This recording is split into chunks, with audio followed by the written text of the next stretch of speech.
The finest silks from the master weavers of Randalar. Come, feel its softness. Chocobo Make a nice steaks, gift for your chocobo wife. sausage, all from greens-fed farm birds. None of the old courses you'll find elsewhere. Here, take a bite. I've got peppers and peas, beans and beets. If it goes in a pot, I've got the lot. Calmatives, curatives, restoratives, Look all you like, sir.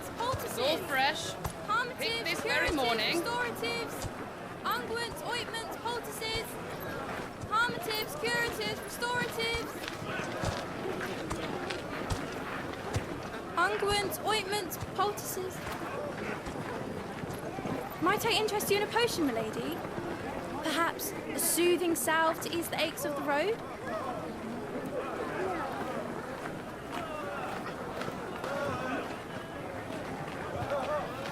I'm sorry. I wish you well, but may the mothers guide you. Calmatives, curatives, restoratives. Unguents, ointments, poultices. Calmatives, curatives, restoratives.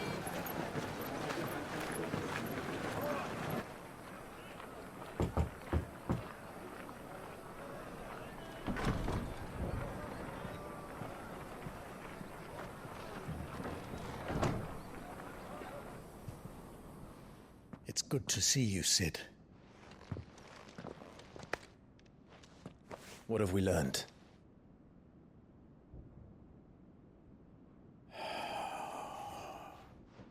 The bearers are locked up in an old courthouse on the edge of town.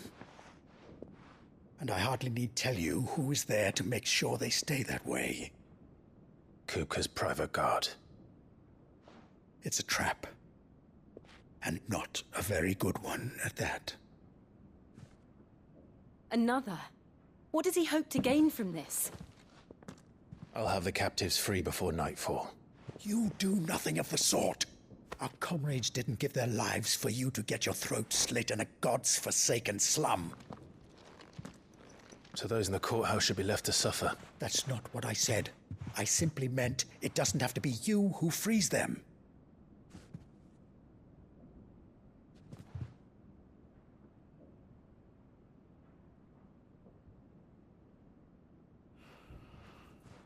Damn it all. You're as stubborn as the old Sid was.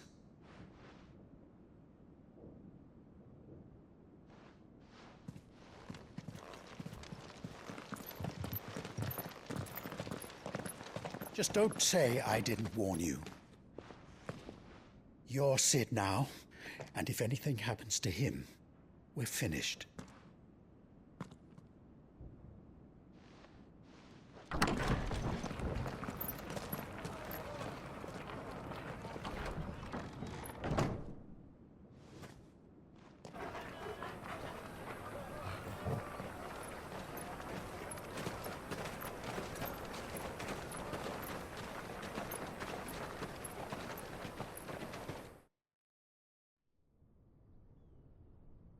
Please, we don't know anything. You have to believe us. We'd help you if we could. But you're helping us already. Forgive him, my lord. He did not mean to offend. Quiet, you! No sign of Hugo. I'll wager he thinks as highly of his minions' traps as we do. Then this should be easy. Don't hurt us. I beg of you. Quiet means quiet, branded scum.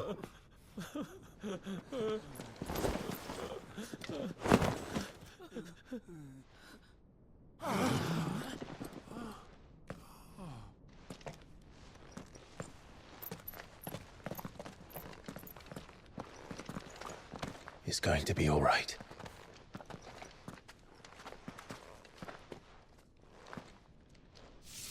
I'm here to even the odds. Any objections? It's him, the outlaw. Sid's here.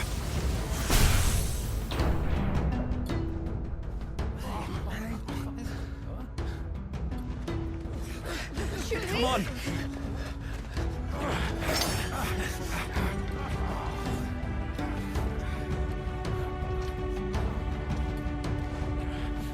Go! Summon the others! torchbearers? Safe. She dies here!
Titan sends his regards.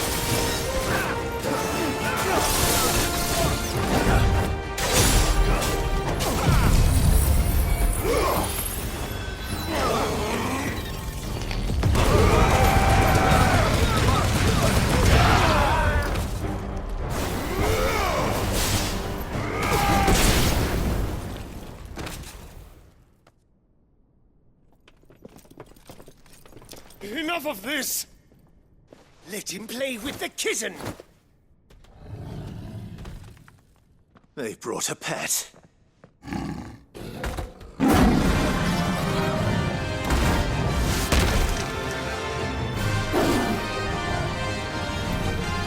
You'll pay for what you've done, Sid. Those things are fast. We'll have to be faster.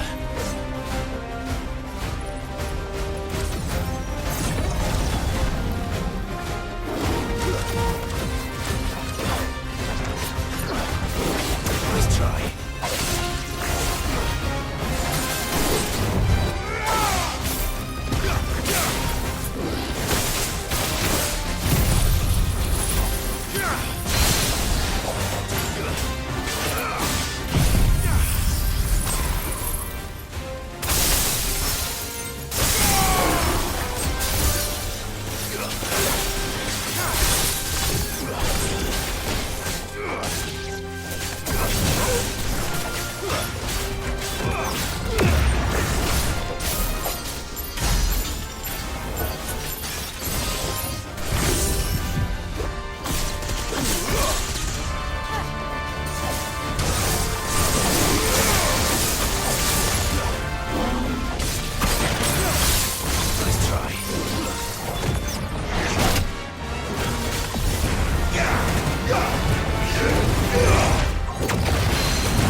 with this!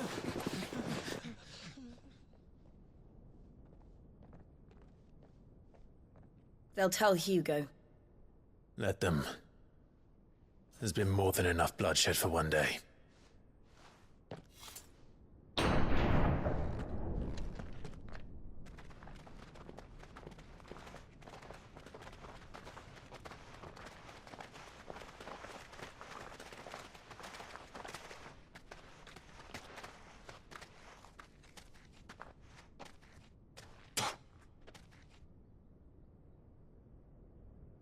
Murderer. All of our friends are dead because of you. Do you hear me? They used us as bait. Bait to lure you out of your stinking hole, all because you couldn't just let things be. What are you even doing here? We never asked to be saved. Did you think we'd thank you? They'll never forgive us. We're all marked now. For 5 years we fought to secure a better life for our kind. To see that we are treated as equals. Do you not want that? What we want is to be left alone. Every time you show your faces, it is we who suffer. It's all right. I'm sorry.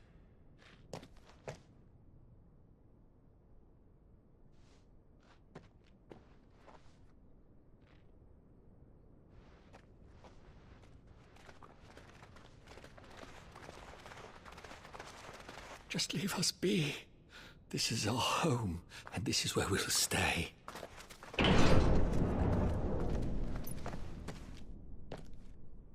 Sid told us this wouldn't be easy. They'll come round. If you say so. We should go.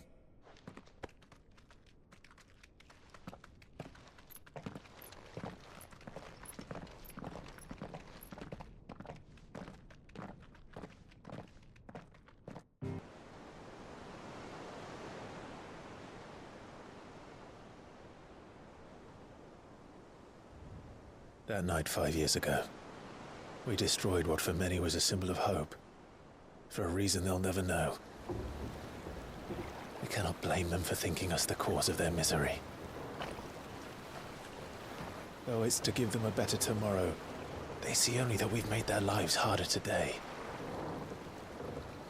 Yet the boil must be lanced if it is to heal. I can't help but wonder if we've made the right choice. When Sid said that he wanted to create a world where we were free. Free to choose our own path.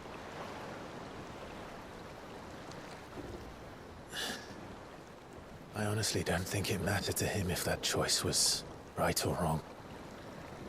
Only that it was our own. I miss him. A world where we can live and die as equals. That's what he wanted. What we want. And that's why I bear his name. It's why we've all chosen to bear his legacy. And I'm not going to let anything stand in our way. Ride's over, lovebirds. Home sweet home.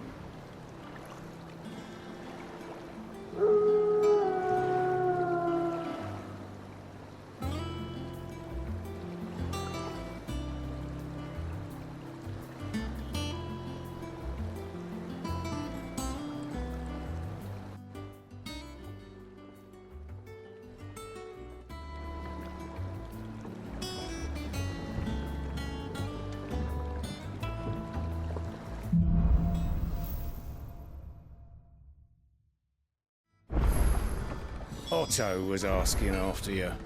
Let's go and see him. Never a dull moment. Welcome back, Sid. Otto will want to know what happened in Cosnus. I expect he'll be in the mess.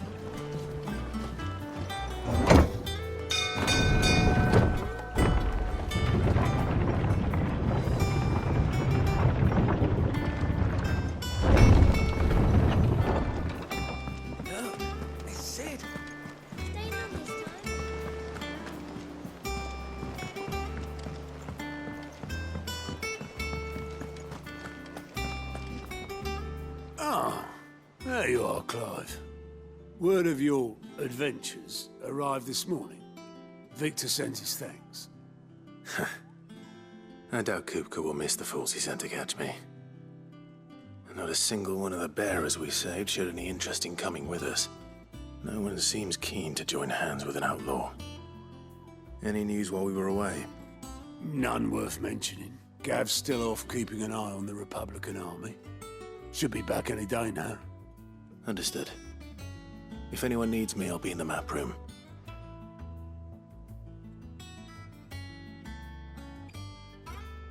Still can't work that one out. There must be better places than the hull of a gutted airship to bury your nose in a book. Yet this is where she's chosen to be. And I'm sure she has her reasons.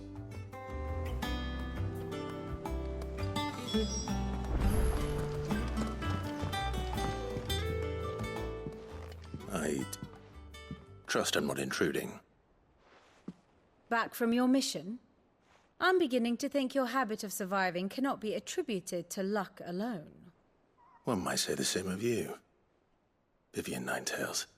I'll have you know that only 4 attempts have been made on my life, and none was especially memorable. So, to what do I owe the honor? Could it be that you've come for one of my lessons? Is that so hard to believe? Very well then. Shall we start with the state of the realm? To absolutely no one's surprise, she finds herself at the mercy of armies and outlaws. Well, mostly armies. Though that's not for want of trying, is it, Clive? But the real question is, how did we get here?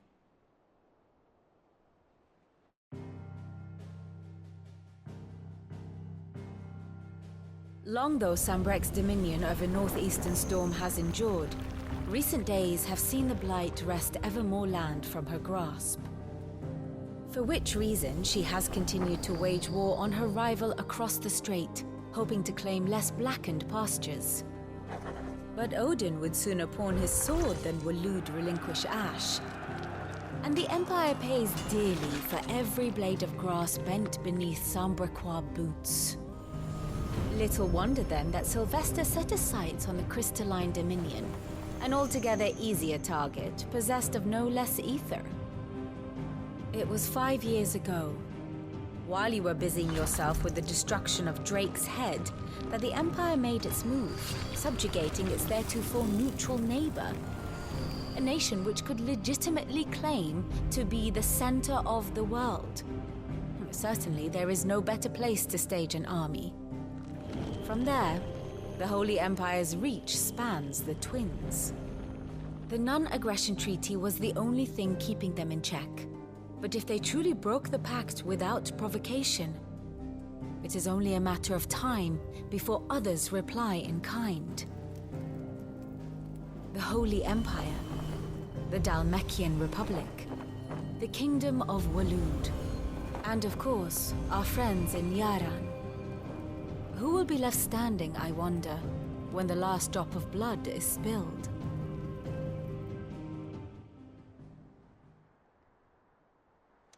You were born in Twinside. Do you not fear for your home? Oh, dark clouds are wont to gather over the Dominion. Yet in spite of it all, she has ever endured.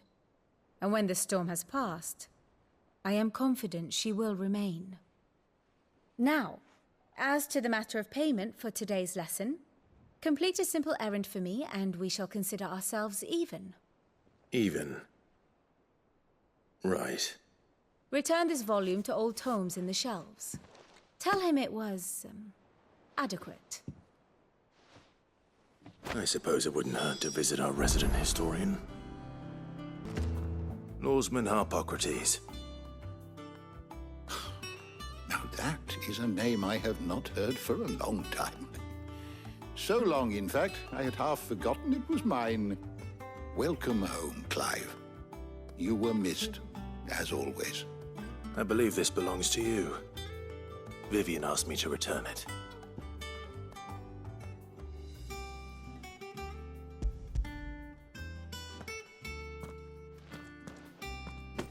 Ready? Our resident scholar devours books faster than young Tet does lemon tarts. Would that I could do the same, but alas, I no longer possess the necessary constitution for such indulgence, either in words or tarts. That said, I have continued my search for mention of the creature you encountered at Drake's Head, but without access to the great libraries of Oriflamme or the Dominion, I regret that I have been able to find little and less. I am sorry. Please, don't apologize. I'll send word to our associates. See if they can't furnish you with more books. I fear it is not more books that I require, but the right ones. Mayhap we look in the wrong places. There are still libraries to the north. I'll see what I can do. You are too kind. There are not many in this world who would indulge the whims of a tired old historian. Not too tired to go filching Kupo nuts, though. Always got a pocket for him. Nicks him off the Moogle. Hush now. We all know there's no such thing as Moogles.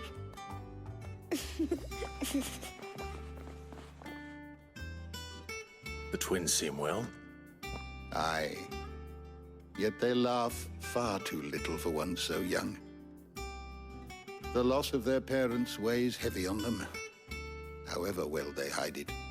Titan took much from us that night, from some more than others, and the wounds that remain, they are not quick to heal. Which is why we must give them all the time they need. That we must. Just as I must give you the time you need to recuperate. Good day, Clive. Good day. Gav will be back soon. I should get some rest while I can.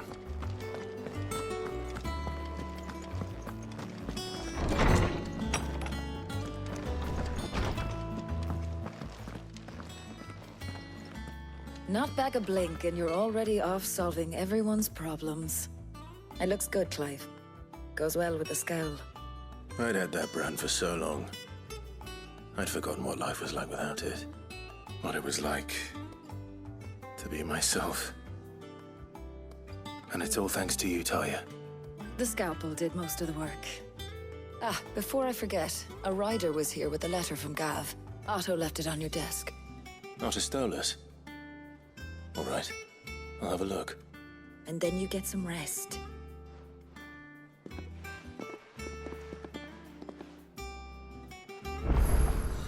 What could Gav have thought worthy of a letter? Once the hall's swept, it's over to the Tavern Crown for me.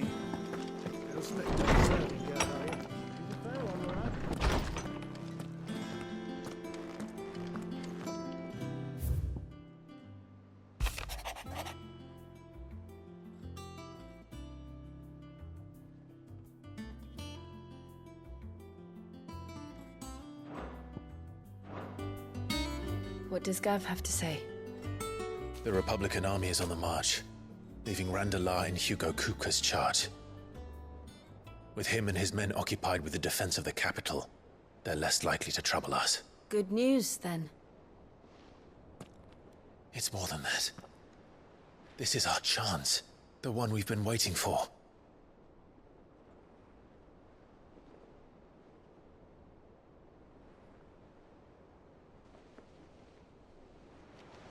But look how far we've come. All that we have here, our friends, the hideaway, are they not cause for joy? 5 years. 5 long years. If I could only command this power I've been granted, we might have achieved so much more. But each time I reach for it, it's like something is holding me back. Summoning an icon exacts a price not easily paid. Your body knows this only too well. It's merely trying to save you from yourself.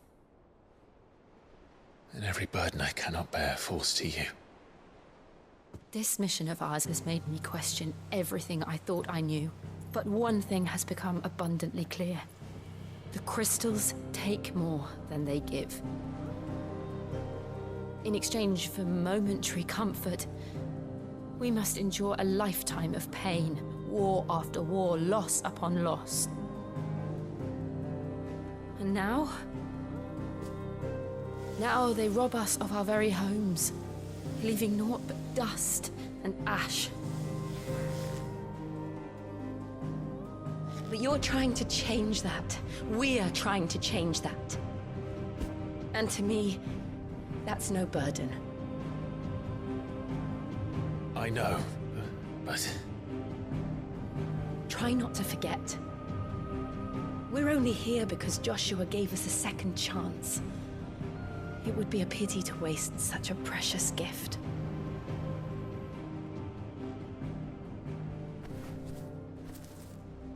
He did. He was there. It wasn't an illusion. I heard him call out to Ultima.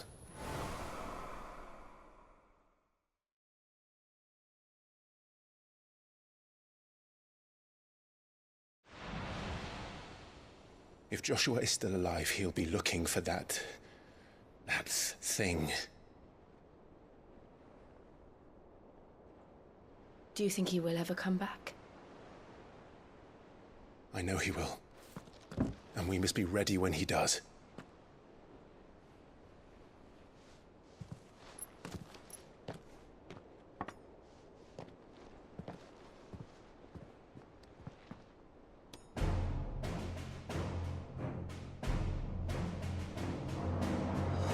To a world without Mothercrystals.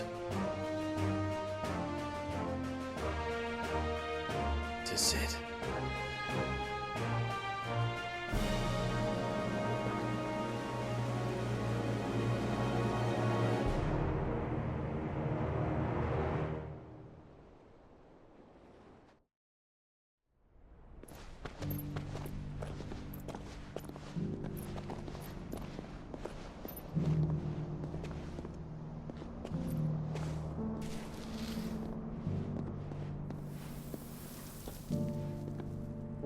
And so the North is lost. I knew that the Blight spread ever more swiftly, Your Grace. But this is far, far worse than any could have imagined. It is only a matter of time before the twins are no more.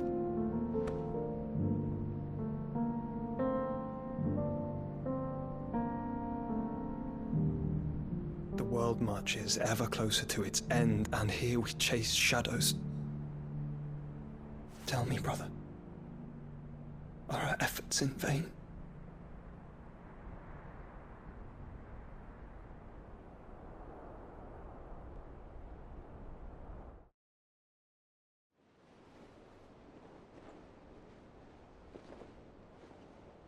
Master Clive, a moment, if you...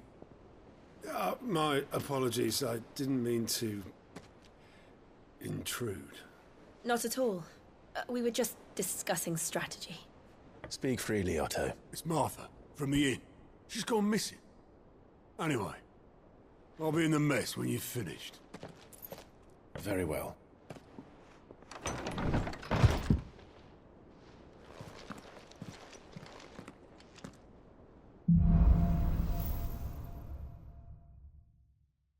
What would make Martha leave the rest?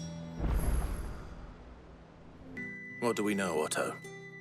Some lads from the Imperial garrison in Rosaria started a fight over at Martha's Rest. Blood was spilled, bones were broken. The usual. But somewhere in the middle of it all, Martha vanished without a word to anyone. And that ain't like her, Clive. Something's not right. You think this was planned? Of course it bloody was. Ever since Eastpool, the Empire's been tightening its grip around the Duchy's balls. They've strung up everyone who's ever set eyes on a runaway, claiming they're traitors to the Holy Throne, conspiring to restore the House of Rosfield to power. And now it sounds like the bastards have turned their attentions to the pallbearers meek enough to stay put. Naturally, old Martha could see the way the wind was blowing, complained that it was getting harder and harder to take bearers in. And now she's missing. If she's fallen into the hands of the Empire, we could be next. Couple of curse breakers are already on their way to the inn. They should help speed up the search. But if this is as bad as I think it is, you might end up having to save their asses and all. Don't worry, Otto. I'll make sure everyone gets home safe. Damn blighted bilge. Is everything all right? Aside from the holes in my hull, everything's roses. The lake water doesn't agree with it, then? That's one way of putting it.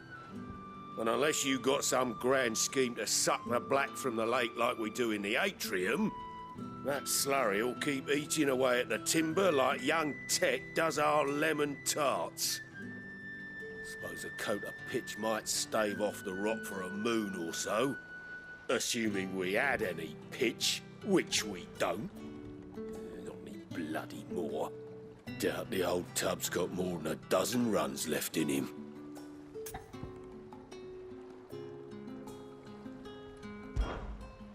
Of course, Obolus. Your skiff is our only means of reaching the mainland. Without it, we'd be lost. Well, I'm glad someone round here sees it that way. To make pitch, you need pitch trees. But in case you haven't noticed, live trees are one of the 1,000 things sorely lacking in the deadlands. Now, I'm not so unkind as to ask you to fell a faraway forest and lug the logs back here to the mere, which is why we'll be needing a suitable alternative. And it just so happens I once heard the thorny pitchers of Curltail Falls cover themselves in a sticky wax to trap birds and beetles and whatnot. Might be enough to tide me over. Sounds easier than felling a faraway forest. That's for certain.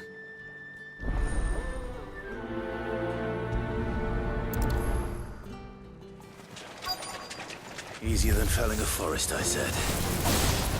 Trees don't have teeth.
Can't imagine Obolus needing any more than this. Time to head home.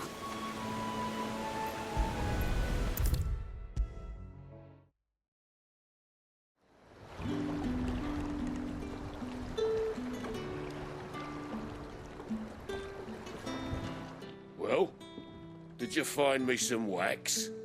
Find is one way of putting it.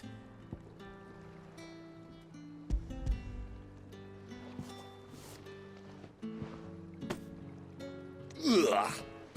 Reeks like a chocobo's arse. Well, I don't suppose the Argo will mind as long as he stays above the waves.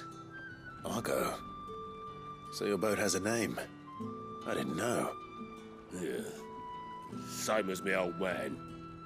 He was a ferryman himself back before the blight came. The boat's all I have left of him. And thanks to you, he'll sail another day. Sid? What said you'd be coming? I trust you don't mind. Also thought you might need some help. And it appears he was right.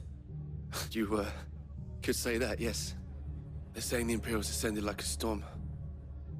No one was spared their fury.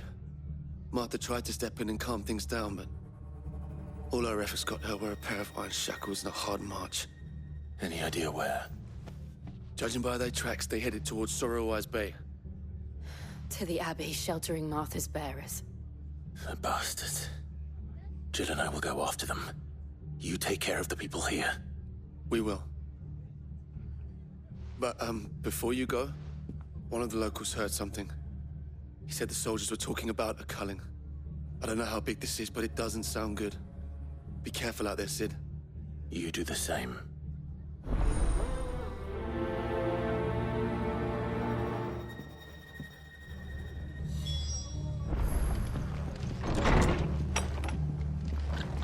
Cole is right. That was no tavern brawl. It was a message. But a culling. Bearers are the property of the Empire. The garrison wouldn't have the authority to act alone. The orders would have had to have come from higher up.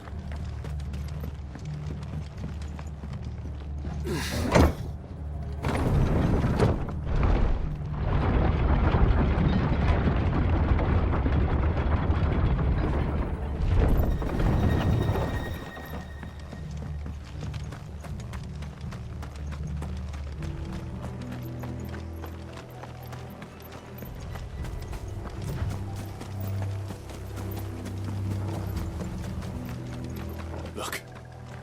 Up ahead. Martha, are you hurt? Don't worry about me. It's them at the Abbey who need you. You have to do something. Tell us what happened. What happened? The damn Black Shields, that's what happened. The Black Shields? The bastards caught wind. The Abbot and I were helping bearers. They were gonna hang us both. When the sick rose from their beds. Poor souls turned on the Imperials. Distracted them long enough for me to get away. Then they may still be alive. Martha, do you think you can make it back to the inn? Cole is there with the other curse breakers. I think so. Thank you, Clive.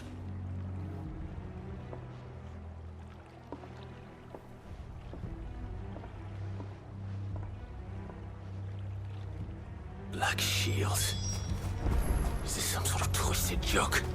There has only ever been one Order of Shields in Rosaria, and they fought to defend all her citizens. Seems a step too far, even for the Empire. Are we too late? There might still be someone inside.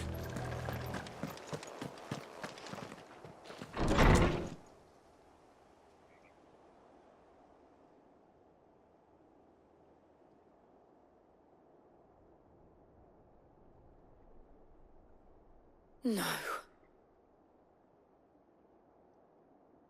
Damn it. I thought you lot were all spent. Murderers. They drove the bearers to this. Wait. These two aren't turned. That bitch of an innkeeper must have sent them. Colluding with the enemies of the Empire is a serious offense. And for their crimes shall they be punished. Such is the law. To dwell in darkness that we may purge the night and welcome lasting dawn. On these our swords we swear. How dare you speak those words? Have you no honor? Clive. This won't take long.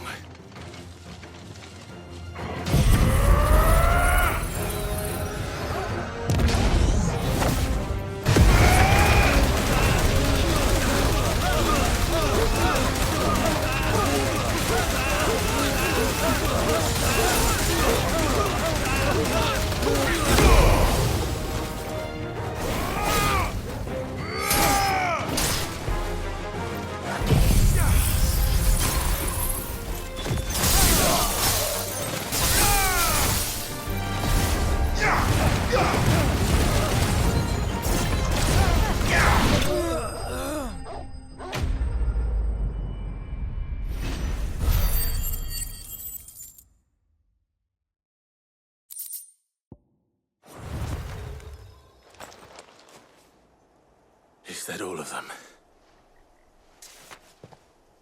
I think so.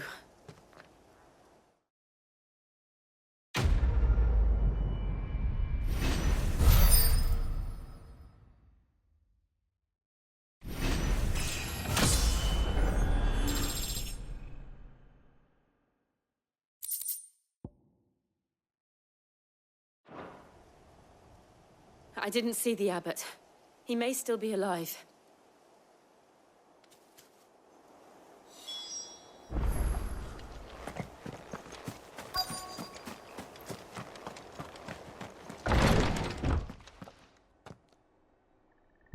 Found her.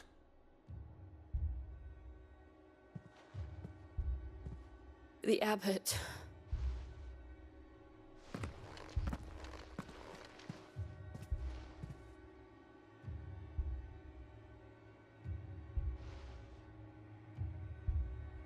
The bearers died protecting him. Calling upon what little magic they had left in their bodies. Clive. He's breathing.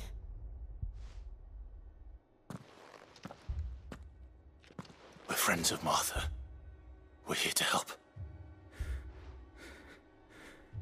Are the Imperials dead? They are. Every last one.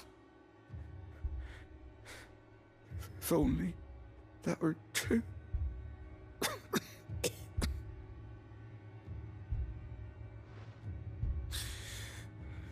The Black Shields will return. The cullings will continue. Rosaria will never be saved unless we save her. Tell Mother to beg Sid's aid and tell her this wasn't her fault. I shall. Sid, where are you? Sid! In here! We found a survivor! Clive. He's gone.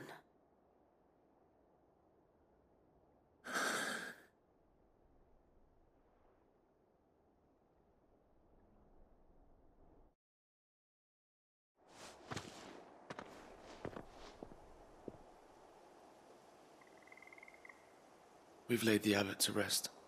But the bearers... they didn't need to die like this. No, they didn't. But it was their choice. They knew the fate that awaited them and chose to meet it on their terms, fighting for those who fought for them. Martha said they rose from their beds, threw themselves at the Imperials so she and the abbot could escape. I've gathered the bearers' remains. We should consign them to the tide. There's a drawbridge not far from here. Radix jump. The currents there are swift. If the abbot was still with us, he'd have taken the dust there himself and performed the casting. I'll get someone to... I'll do it. Of course. Cole and I will remain here and see to the Imperials.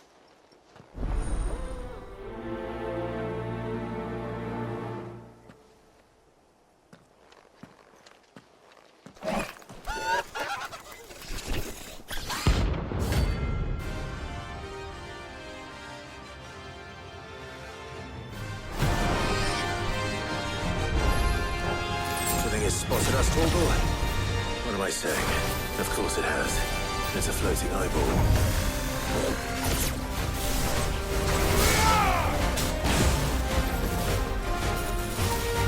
Nice try.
didn't see that coming.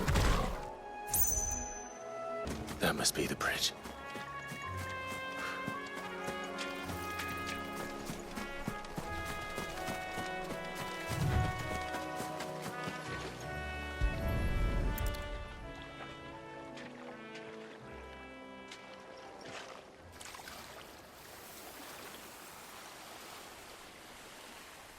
So shall the waters cleanse thee of thy burden, and bear it out to sea.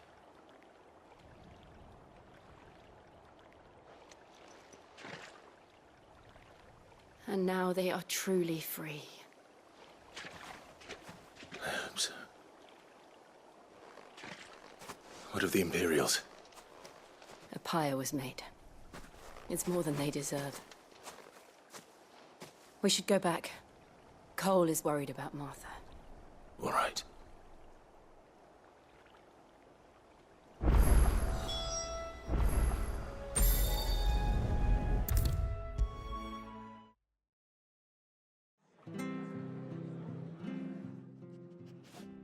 No one survived then? I'm sorry. Before he passed, one of them bade me tell you not to blame yourself.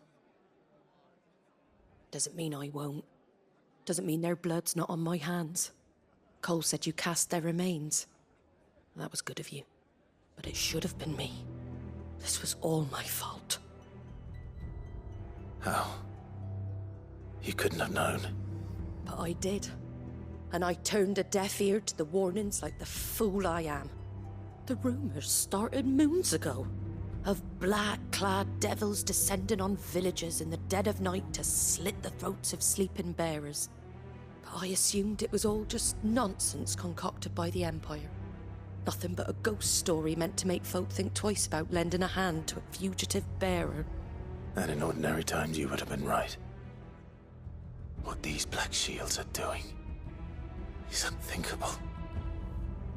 Which begs the question, why do it at all? My mother obviously has a hand in this. I cannot make sense of her actions. And picking what goes on in that woman's head is a job for someone with more time on their hands. Right now, I need swords and men to wield them, preferably big ones. If those Imperials think they can come in here again and threaten my people, they're in for a rude awakening. Oh, before I forget, a Stolas from Otto landed just before you arrived. He asked me to tell you that Gav has returned. Then we must as well. Will you be all right here, Martha? We can stay longer if you wish. No need. I'll be ready should the Imperials come calling. Though I wouldn't turn my nose up if you were to lend me a pair of them strapping young curse-breakers. We'll return to the hideaway as soon as we've finished our ministrations. Try not to move. Oi! You handy with that sword of yours? Course you are. Bet you're a bloody marvel with the thing. Now, question is, are you willing to use it or not? 'Cause a flock of noble chocobos are in need of help. Chocobos? You heard me right. Wild birds? The big ones? And not just any chocobos at that. Whiteheart and her flock are the bravest birds you ever did see. They protect travellers round these parts from bandits and the like. Chocobos? Fighting bandits? It's true. Why, they saved me from a gang of footpads only yesterday. Nasty lot they were too. And now they're back, looking to settle the score. Well, go on then. Don't just stand there. Go and help them.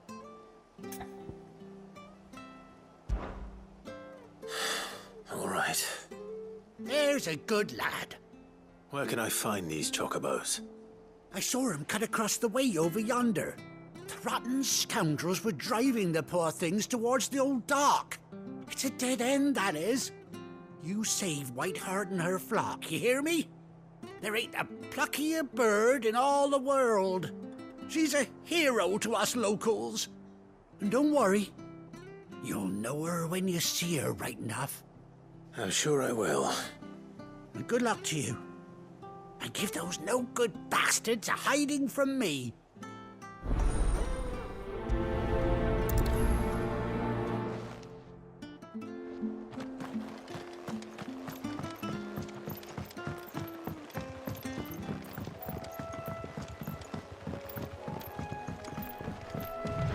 Whiteheart. That's quite a name for a chocobo.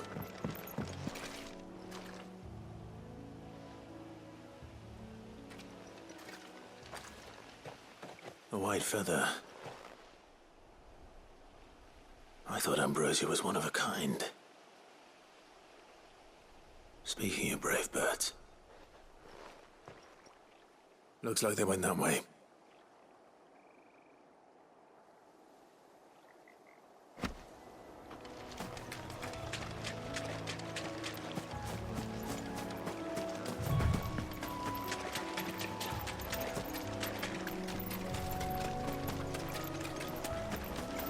These chocobos aren't going down without a fight.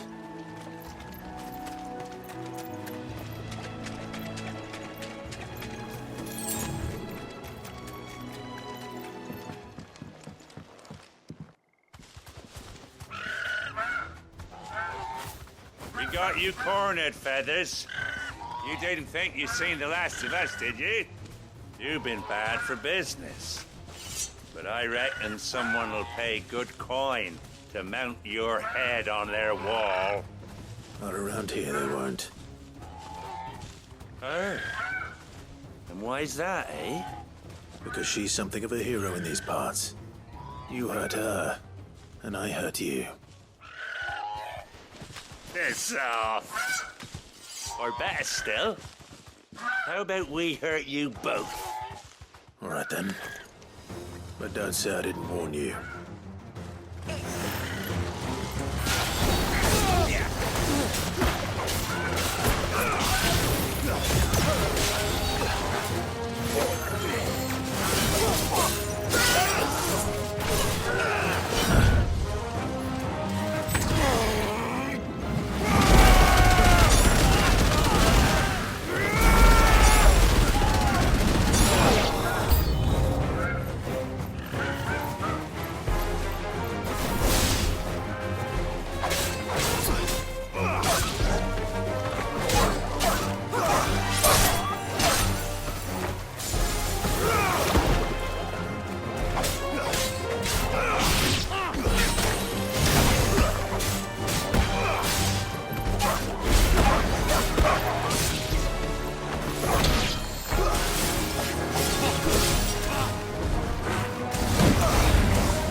You're safe now. White Hart, I presume.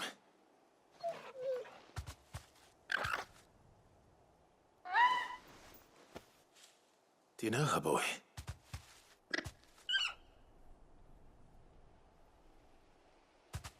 That scar. It couldn't be.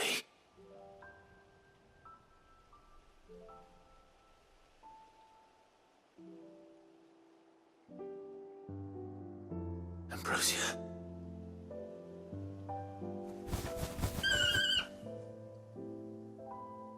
It is you. You survived.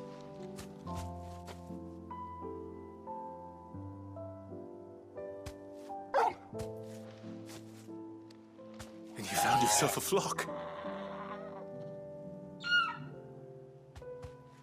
Oi! Is it over? I thought I'd come and see how you were getting on. Oh, you sorted the bastards then. I knew you would. And the whole flock made it through unscathed. Thankfully, they did. And not only that.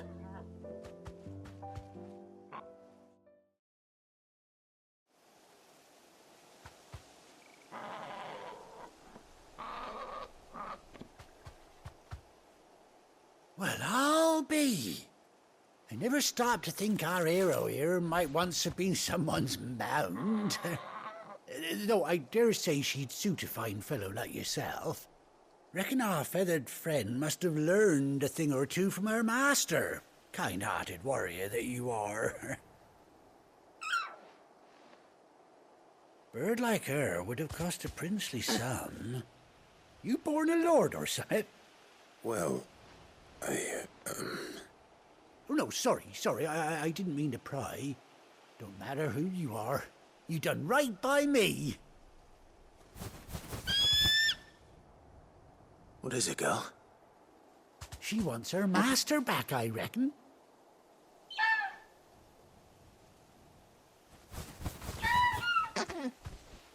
Told you.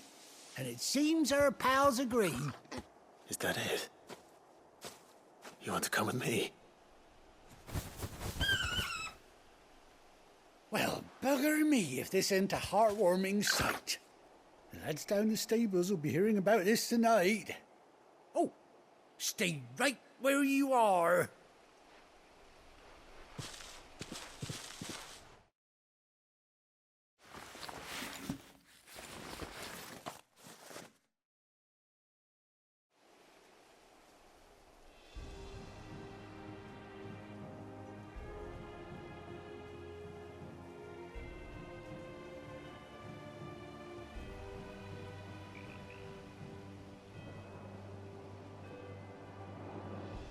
Doesn't she cut an handsome figure, eh?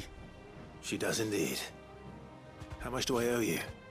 A few scraps of leather's the very least I owe old Whiteheart. Oh, I'll be sad to see her go, of course. But she's earned her right to happiness and more besides. Don't you worry, we'll get along just fine without her. You hear that, Whiteheart? You've earned yourself some time off. You have fun traveling with your master now.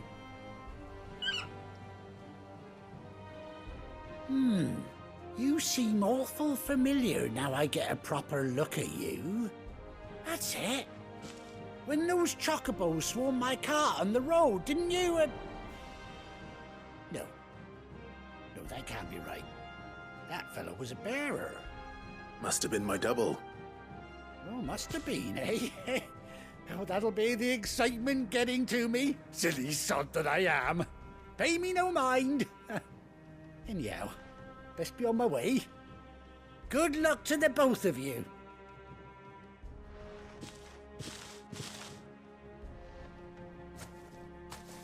You take care of your flock for now. I'll call you when I need you.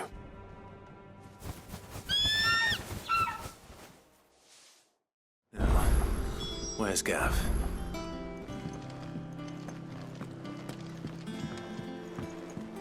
I hear there's trouble. None of the curse breakers are returned. Clive! Oh, I've missed that scowl.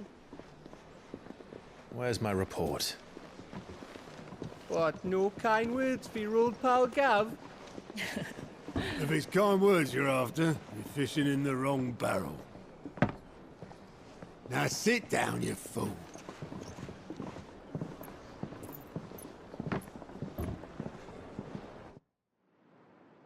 So, you remember how quick the Empire was to occupy the Dominion after the fall of Drake's head? And how pissed off all the other nations were that they didn't think to do it first? Half a century of independence gone at the whim of a madman. So much for their bloody treaty. Clearly, the promise of unblighted land and the world's supply of crystals was too much for his radiance to resist.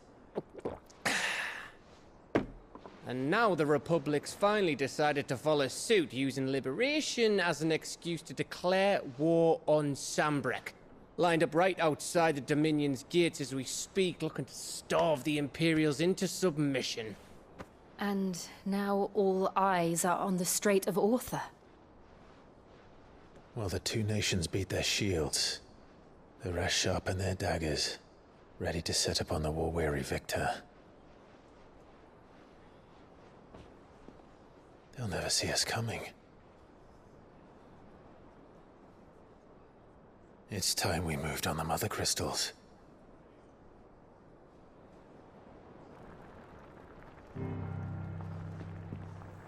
Four Mothercrystals remain in Storm and Ash.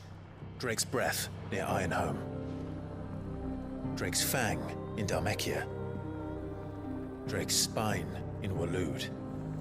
And Drake's Tail here in the Crystalline Dominion. With the bulk of the Republican army marching to Twinside, Drake's Fang will be left exposed. That is exactly the move Kupka would anticipate. And if there is anything these past 5 years have taught us, is that he loves his traps. There is one place, however, where nobody will be expecting us to go. Drake's Breath. There's a shitload of sea between us and it, and I've never been much of a swimmer. I have an acquaintance in Port Isolde who may be able to help. Who's that then? My uncle, Byron Rosfield. Lord Byron Rosfield of the Seven High Houses, the trade magnate with holdings in over 100 cities. Wait, Rosfield. And you're a Rosfield, of course. My uncle's name gave him his start in the world, but it was his acumen which earned him his fortune. Along with a handsome fleet of ships. Well, it's settled then. What are we waiting for, eh? Huh?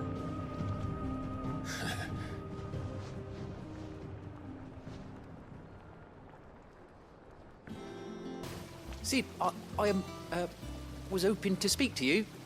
Is everything all right? Oh, yeah, it's just, well, as you know, we've been trying to grow fruit down here. It's good to know that something of the old hideaway still lives on. Martel's pride and joy. It was a sapling when she rescued it from the rubble, but look at it now. All our hard work's finally paying off. I took it on, you see, after she died, and now the fruit's finally ready to eat. And not only is it ready, it's actually tasty. Sweet as you like, in fact. She bred the bitter right out of it. Impressive.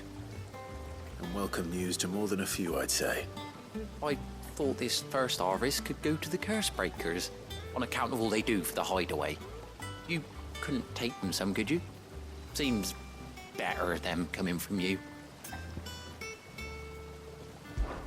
It'll be nice being the bearer of good news for a change.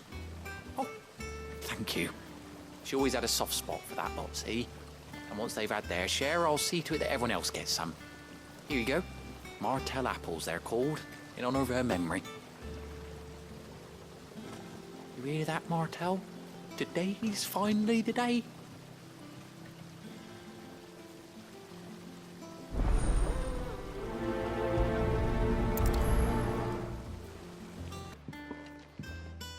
You two look like you could use something to eat. Here, courtesy of Martel.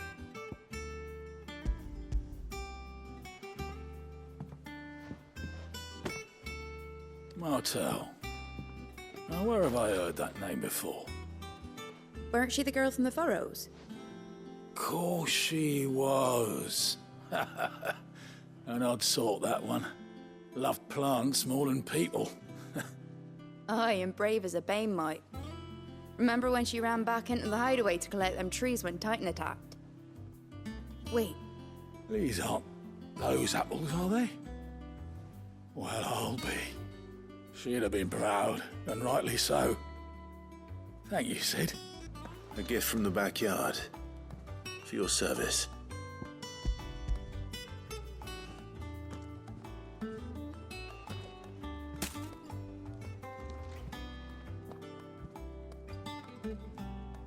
Blimey, these take me back.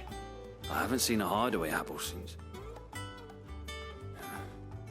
Old Sid was the only one who could stomach the things. He'd nab 'em right from the branch, make Martel livid. Not that anyone could stay mad at the man for long. That sounds like the Sid I knew, all right. Planning on keeping that lot to yourselves, were you? Hang on. These aren't Martels, are they? I'm glad to see someone carried on what she started. Can't have been easy, not in the Deadlands. Reckon she'd be happy knowing all her hard work didn't go to waste. Clive, tell the lad down in the backyard to run some over for me, will you? Not so much as a thank you. Well, I've got some manners at least. Thanks, Sid. You can leave the basket with me. I'll see that the others get their share. Oh, and give our compliments to the gardener, won't you? That was the last of the apples. I should head to the backyard and pass along everyone's regards.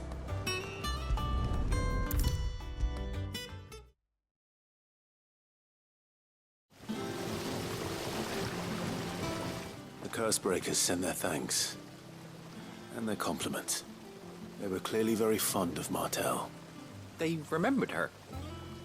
After all these years. I suppose she was very kind, even to a tongue-tied lummox like me. You were one of the good ones, Martel. Why did you have to die? She put everything into her work. She wasn't going to rest until we had fruit sweet enough to enjoy. And now we do. When she died, I named a sapling after her. And now it's a full-grown tree. Martel lives on through the fruit it bears. And through you.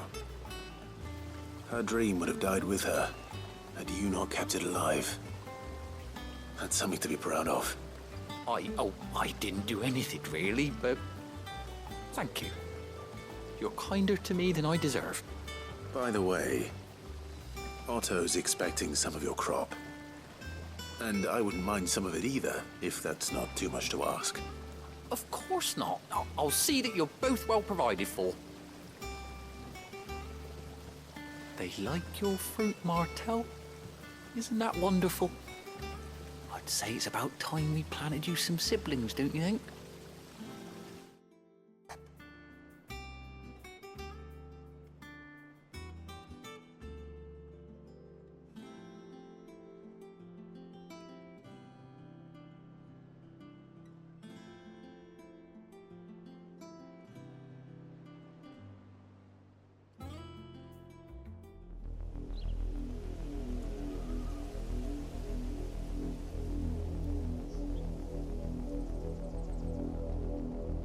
Do you think it was wise to leave, Gav? He didn't seem pleased. I needed his eyes and nose in Dhalmekia. I'm not about to let Kupka take us unawares. Besides, he has a knack for that sort of thing. That he does. And wasn't it Sid who said that matters such as these are best left to dominance? Especially should one of his beloved opportunities to grow and change present itself.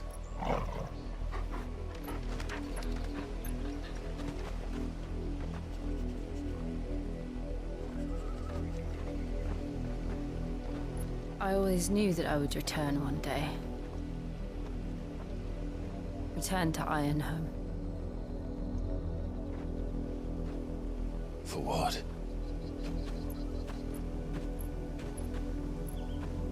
After learning the truth, you were given the chance to face your past.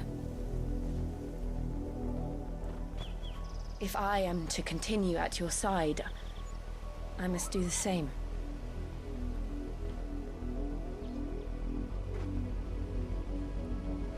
We will face it together then. To the end.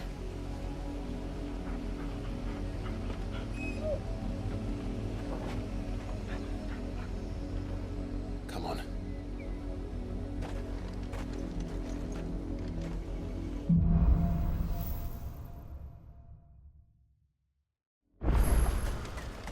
How far do you think your mother's reach extends? Will we find the same tragedy in the south as we did at Martha's Rest? More than likely. Which is why we should hurry. There are still many settlements between here and Port Isolde. We visit as many as we can and hear their stories. Starting with the village of Amber.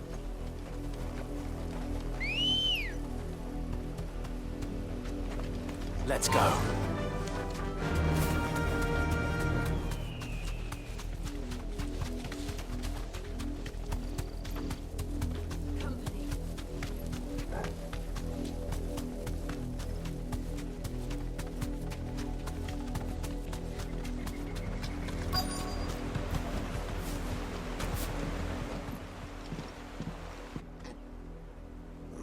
Mockery of justice is what it is. Lord Elwyn would never have stood for this. Quiet, you! Nothing, we're loyalists. Jill, look.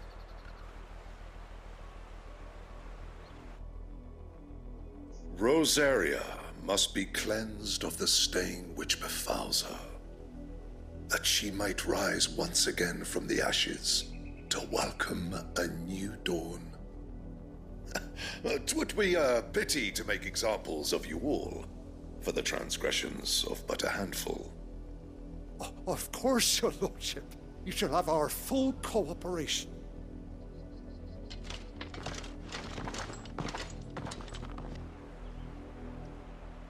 What business could the Black Shields have in a village this small? There's barely room to hide a bearer. Then they must be here for something else. You fancy dancing a gallows jig like the miller's son? All right, I heard you. Excuse me, but what was all that about earlier? You haven't heard? Someone's been stirring up trouble. There have been attacks on the garrison, supplies stolen. They even say a Black Shield was murdered. The Empire wants answers, and what the Empire wants, the Empire gets. Don't they just? Keep your ears open, eh? The Black Shields will pay good coin for information on the culprits. You'd have to be dull as a sack of stones to think you could take on the Empire. We're going hunting What for with their outlaws. 100 full legions? 100? I heard it were 1,000.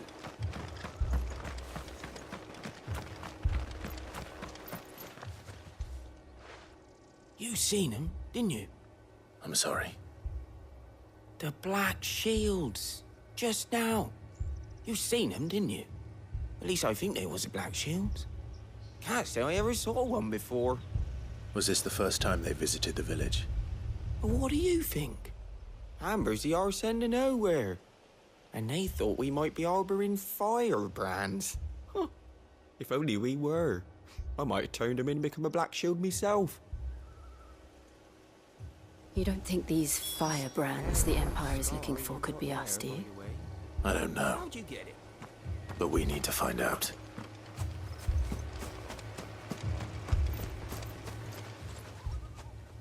Greetings, friend. We are travelers. I know that. What do you want?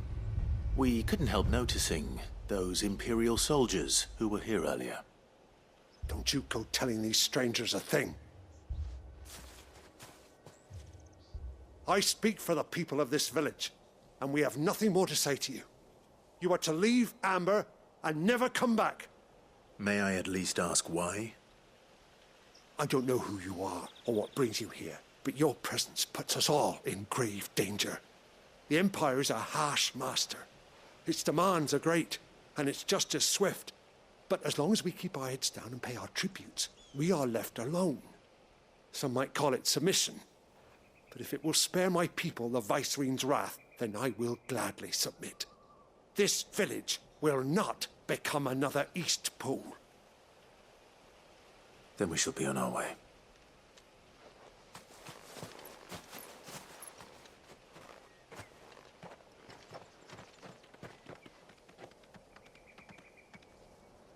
These people live with a knife to their throats. In the mistaken belief that if they cooperate, my mother will show them mercy. Obedience bought with fear. Are you all right? Sorry, It's nothing. We still don't know who the Black Shields are looking for.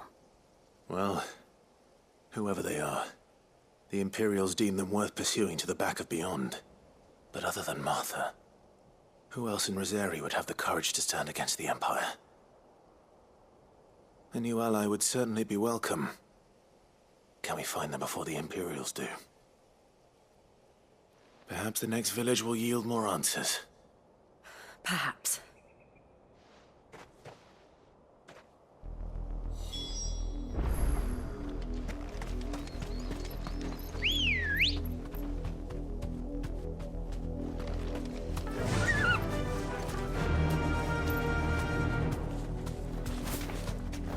This pass will take us through the mountains.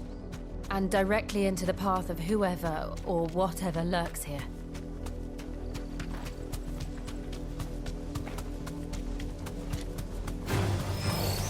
Ever since the Apollo tree, we've seen more and more of these echoes. What do you think is waking them? The Mothercrystals collapse? I have an idea. More of my mother's men.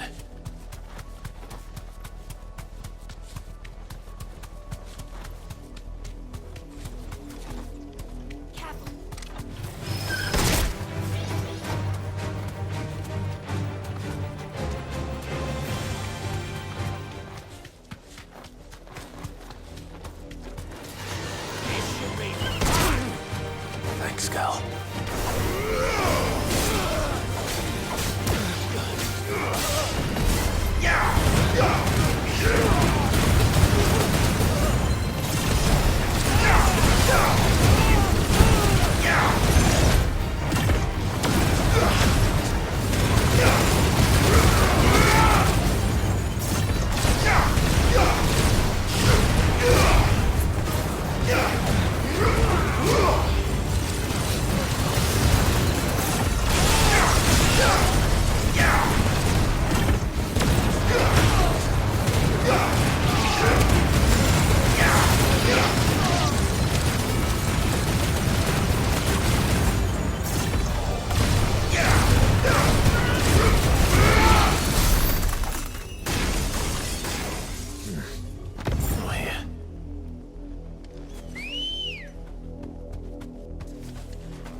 Blood, Clive.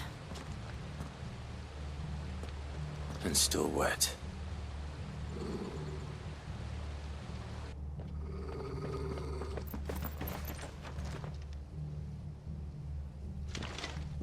You were told to stay in your homes.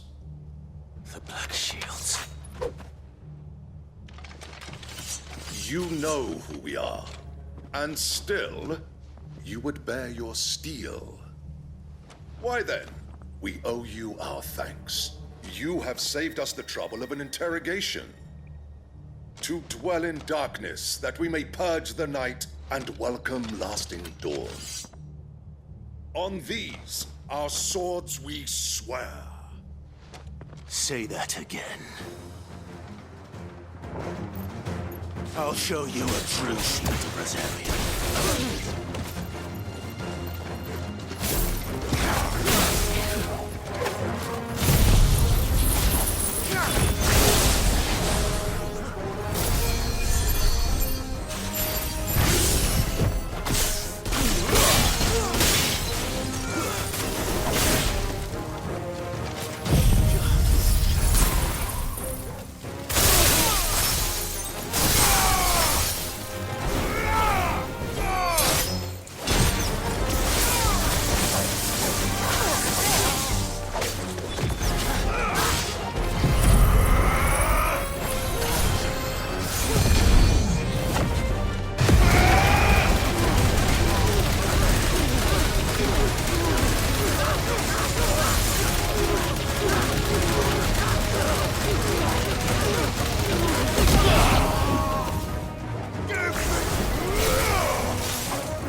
Stay down!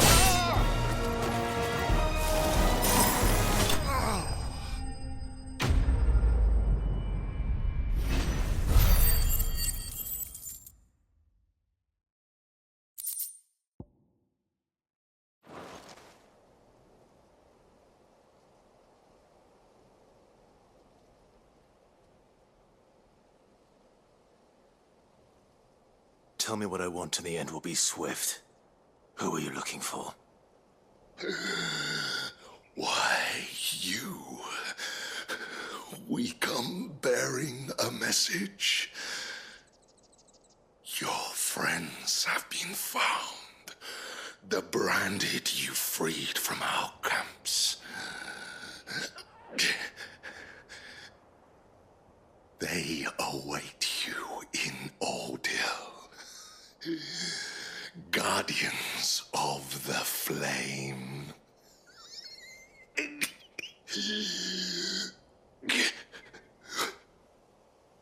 Those are Old Hill's gates. Then we hurry.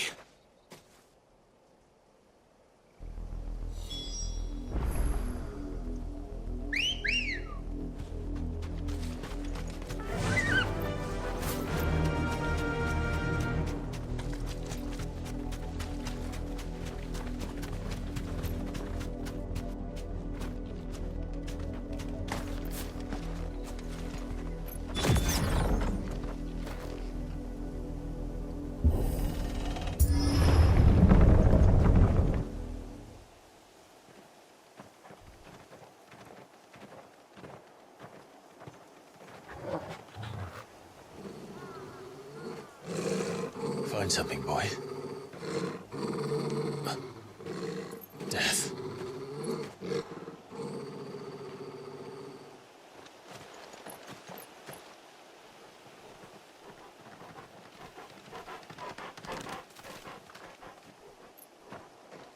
Oh, found her.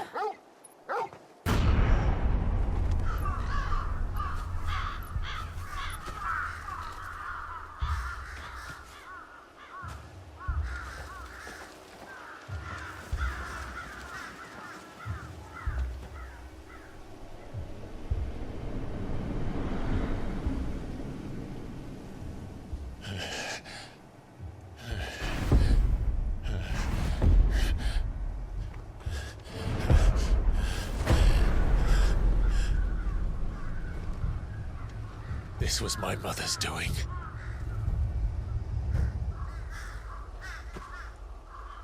But why? Why would anyone... I don't know. I never truly understood her. But this... Oh, Clive.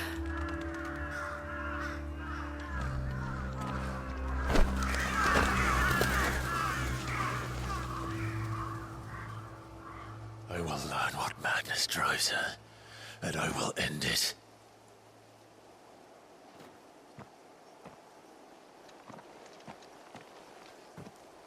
We should go. Yes.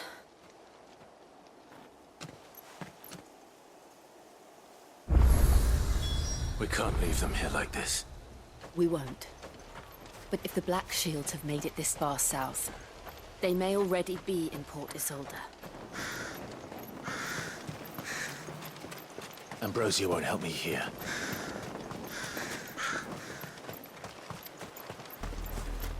We're approaching Buick Bridge.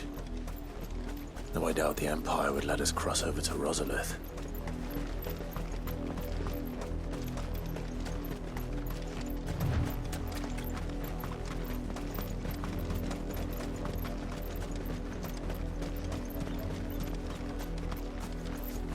Didn't happen to come by way of Old Hill, did you?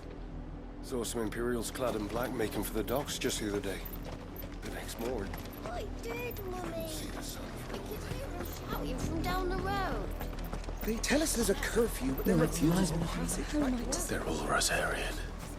But this is their home. I'm hungry.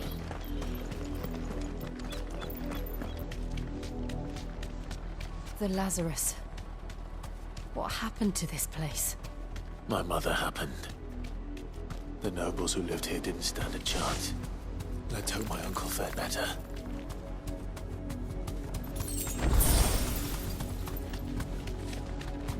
That's the main gate. And it looks like we're not the only ones hoping to get in.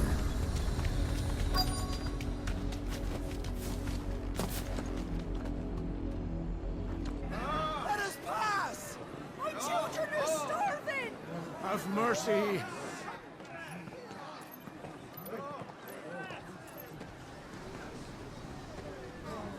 Voice-riddled dogs they are!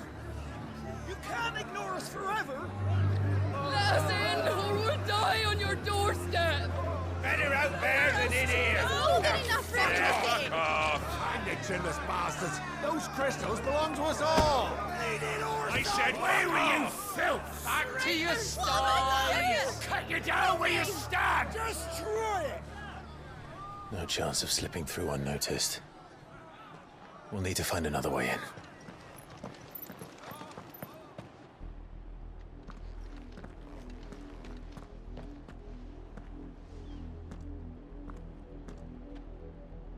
I thought we might be able to reason with the guards. Or at least bribe them.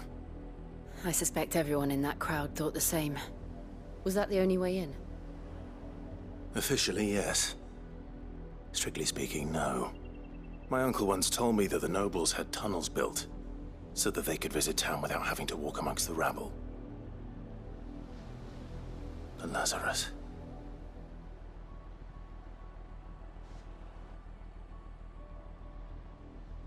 We'll find our way into the city there. If you're sure. The entire place looked abandoned. Do you think it's safe? As long as it is abandoned.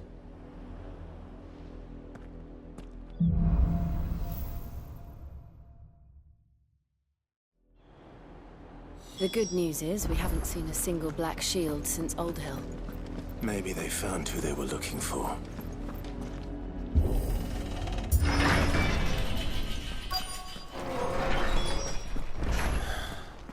This is nothing like I remember it. How quickly a crown can lose its luster.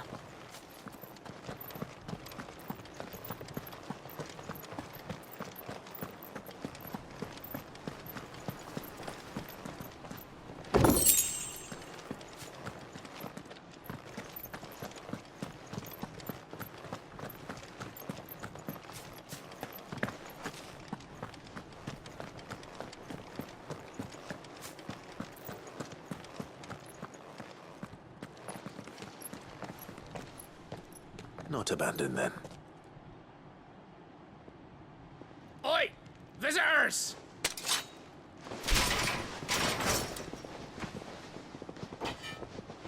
Apologies. We'll show ourselves out.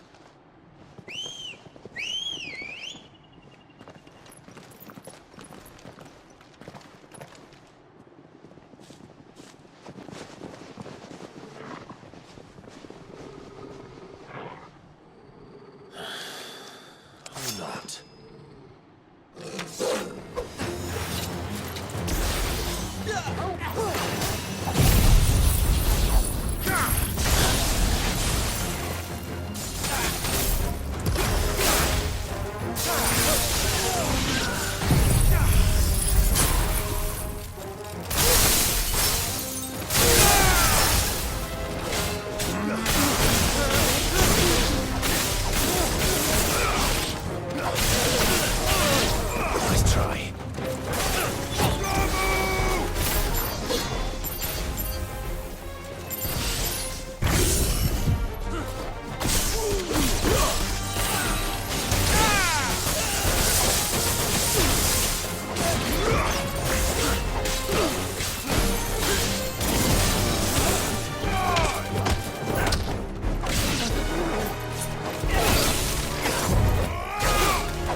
I've only ever seen one man fight like that.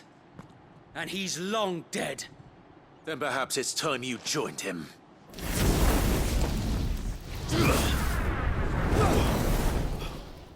blessing of the Phoenix. It can't be. I was there when you died. Huh?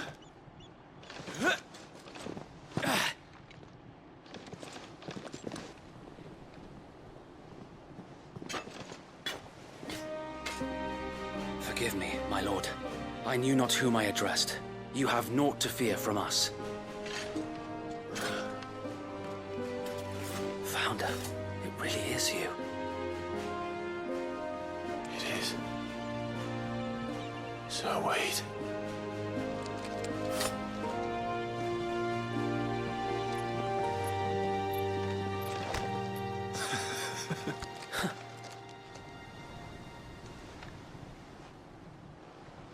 We can speak inside.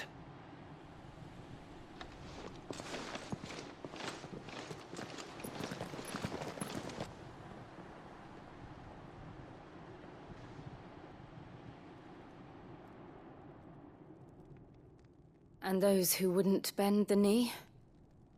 We left before the Empire could make examples of us, though we didn't go far. And we banded together to form the Guardians of the Flame soon after. Alas, there is only so much a handful of aging shields can do against the might of an empire. But we've seen to it that their stay has been anything but pleasant. Of late, though, we've had our hands full just trying to keep the Duchy's few remaining bearers out of the Imperial's clutches. The Cullings. We saw what happened in Old Hill. Aye. The foul work of the Black Shields and their mistress. You mean my mother? But it doesn't make sense.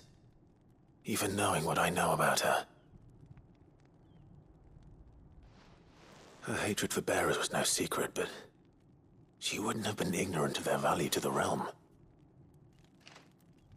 No offense, my lord, but in case you haven't noticed, the Lady Annabella couldn't care less about the realm. She barely even cares for her own home. That much has been plain since the slaughter at Eastpool. And, since granting the Holy Emperor a new heir, her obsession with bearers only seems to have grown. As to why, I don't know. Maybe she can't bear the thought of anyone having the power to challenge her beloved son. Her son. Sir Wade, the Black Shields have broken camp. They march in full force for Buick Bridge. Then so do we. Make ready.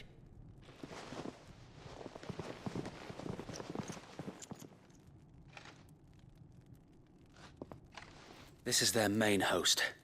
If we remove the head, perhaps we can prevent what happened at the docks from happening somewhere else. If I do nothing, then the blood of their next victims will be on my hands.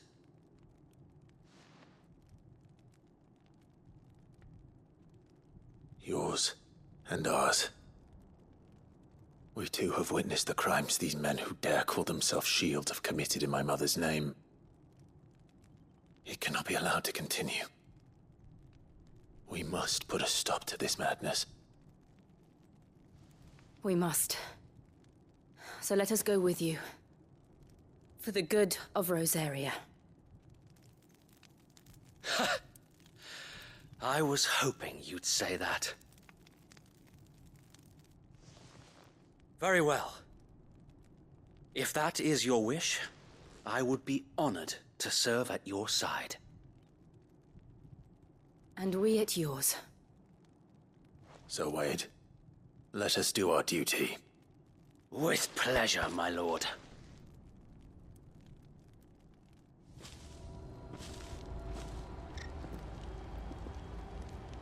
I imagine this endeavor will require more than just our wits. Then let's hope Sir Wade has a good quartermaster. Tell us then, Sir Wade. What is your plan? Nothing fancy. You, Lady Jill and I make for Buick Bridge, and provoke the main host at their encampment. Sensing an opportunity to end the Guardians, the Black Shields will call for reinforcements, who will be met from the rear by parties of my brothers hidden throughout the surrounding hills. This will allow us to wage battle on the bridge without fear of being overwhelmed. While the Black Shields have an advantage in numbers, you see, they prefer to fight in small units, which we can use to our advantage. How small exactly? Small enough, now that I have you and Lady Jill for company. I doubt I could have done this on my own. But until we arrived, that was your plan. You haven't changed a bit. So Wade, the bearers from Old Hill have been laid to rest. Very good. Now make ready for battle. As you command.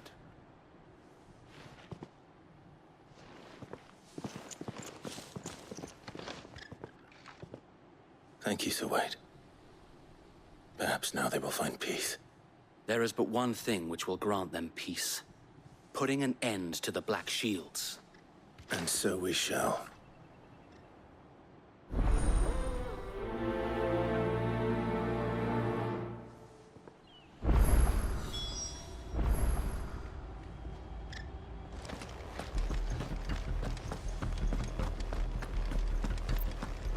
We'll keep them from... May the blessing of the Phoenix go with you. How long have you been pursuing the Black Shields? Since they burned their first village. We tracked down the bastards responsible and fed their corpses to Stillwind. Suffice to say, that got their attention. It's been a game of cat and mouse ever since.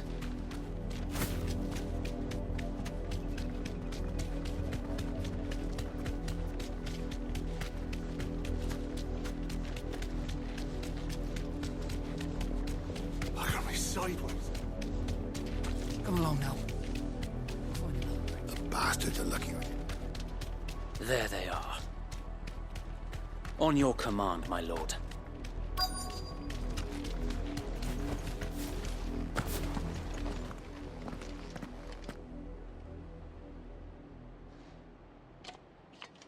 What is it now? I told you! We bear a message for the Vicereine. From the Guardians of the Flame. Ha! You presume to tell us that a pair of filthy vagabonds, a woman and a dog, could guard aught against the might of the Black Shields? Then come! Die along with your flame! For Azaria! For Azaria! Your petty revolution ends here. On these our swords we swear.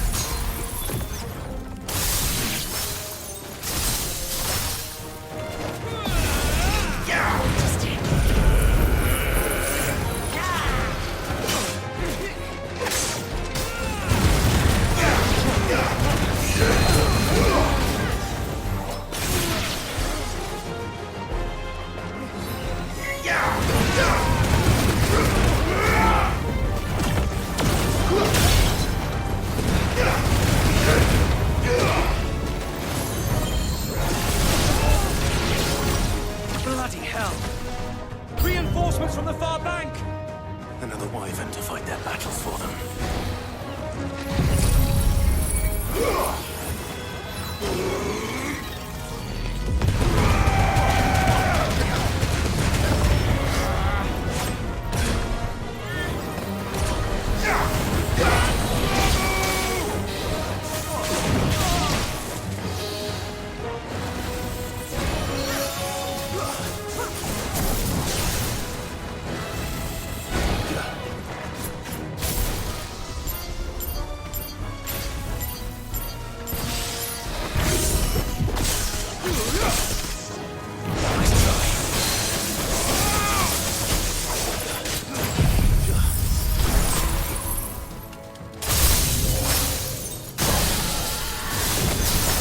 More dragons. Worms. The Imperials aren't taking any chances.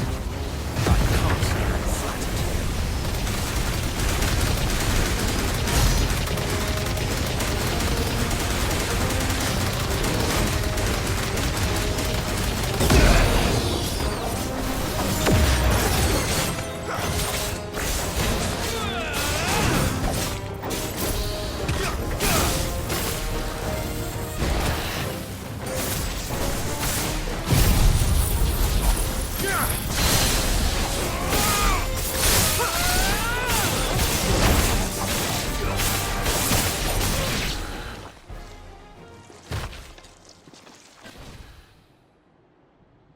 A noble stand, albeit a misguided one.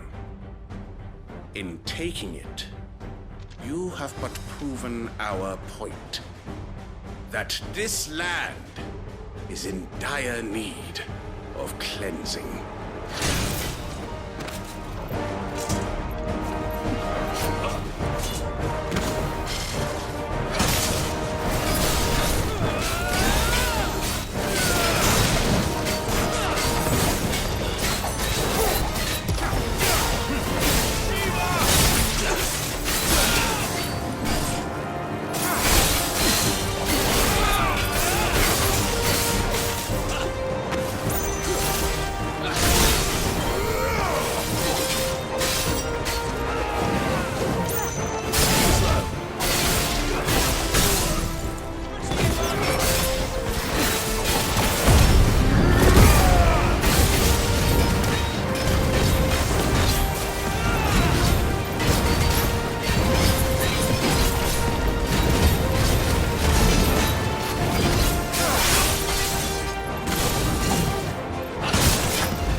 To keep them occupied. We need to finish this. You mean finish him?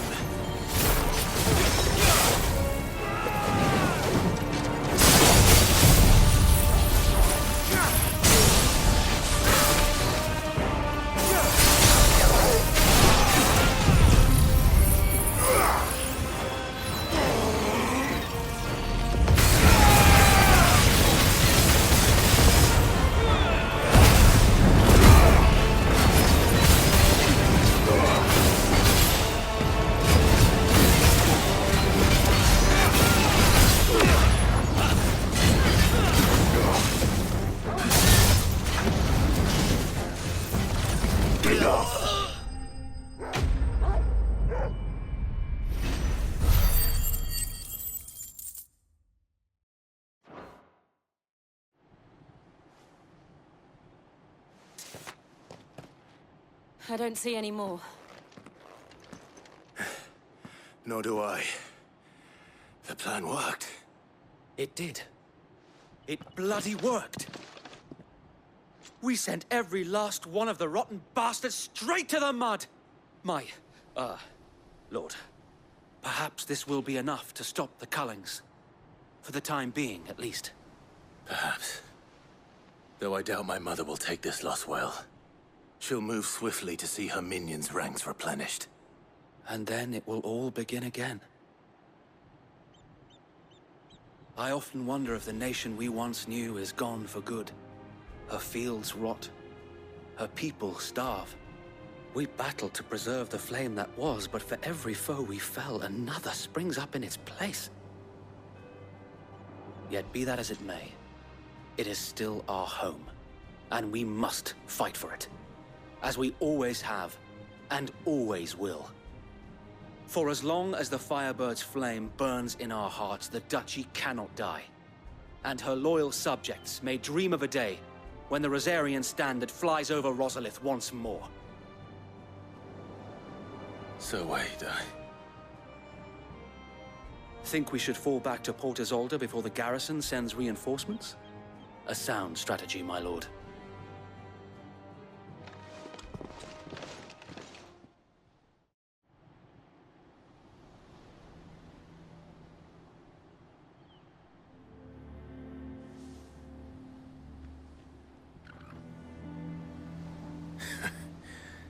And how long has my uncle been funding you and your comrades' endeavors?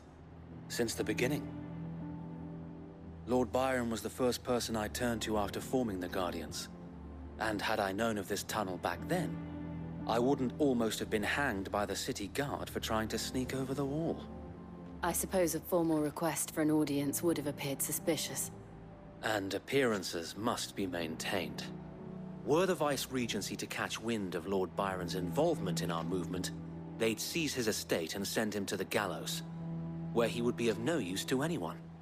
And so, though it sickens him to the soul, he plays the part of the loyal lord, knowing that one wrong move might prove his downfall. It is why he remains ever vigilant. Don't be surprised if he refuses you an audience, especially since you're famously dead. Then I will have to think of a way to prove that I am neither wraith nor wrongdoer. I might have something which could help with the latter. It's the mark of the Guardians.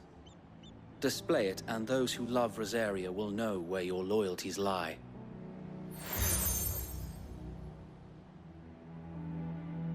I shall wear it with pride. Be sure that you do.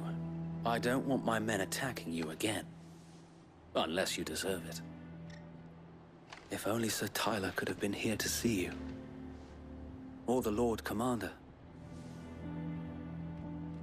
Thank you, Sir Wade. If there is ever anything you need. I know. Go on now, my lord.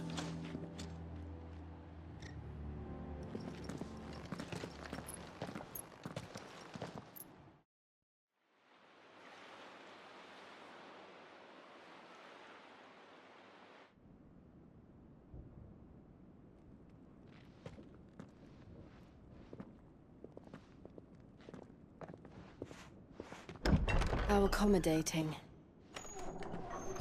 Do you really think they believe we are who we say we are? Not a chance.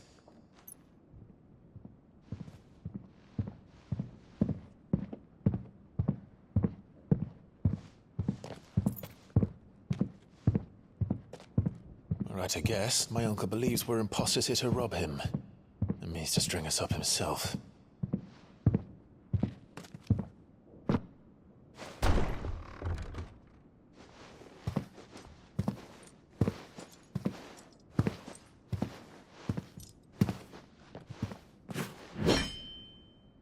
Imagine my surprise when I was told my nephew had come to visit.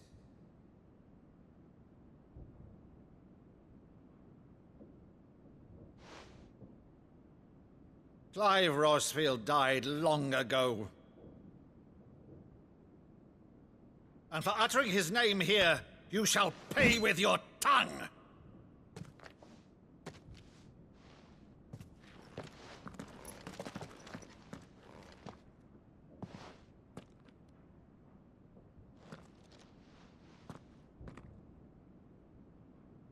You would mock me as well?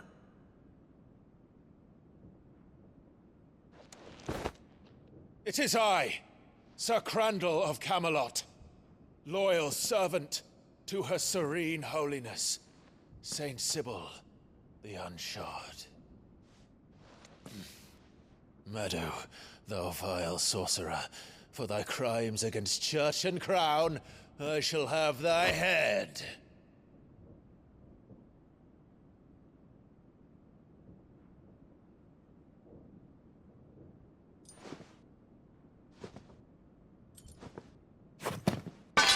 Curse thee, infectious flax wench. Even in death, must thou plague me still? Very well. I shall open the gates of hell, that thou might see thy charge once more.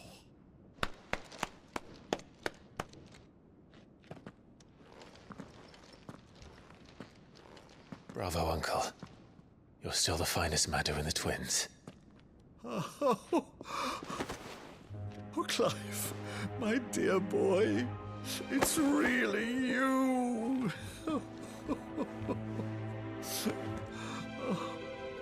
You always were fond of that scene from The Saint of the Sanctuary. Never did let me play Sir Crandall.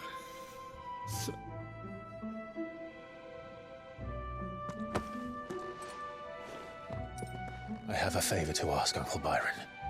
Rutherford, inform the kitchens. There'll be guests. We dine immediately. But, Uncle... You can't very well regale me with the tale of your miraculous preservation on an empty stomach. Go on, sit.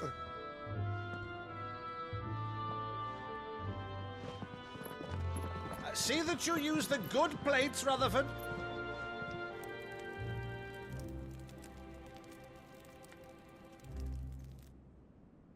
So you arrived late to one of her cullings, did you? Since becoming Vicereine, Annabella has been a constant thorn in Rosaria's side, but these atrocities are a new low. Something has changed. Quite what, I don't know, but the woman we knew is gone, and a monster sits in her place. A monster? For better or worse, I've been charged with governing this town, and thus must maintain the illusion of obedience. That's all I can do to aid Wade and his merry band of revolutionaries. So he's told us. You have risked much for Rosaria. Our nation will be forever in your debt.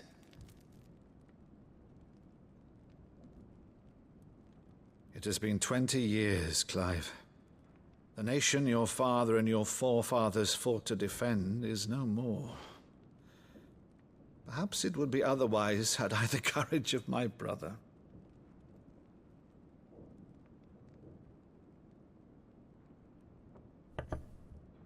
All right, if it's a ship you require, a ship you shall have.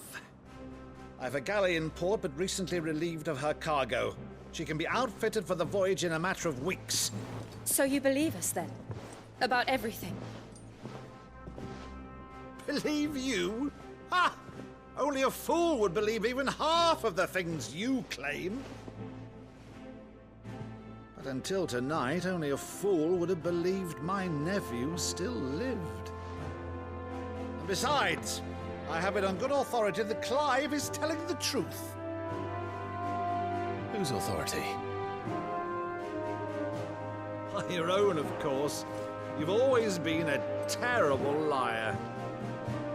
Is that true? It's not untrue. Let's say no more about it, eh? It wouldn't do to linger on my nephew's greatest failing.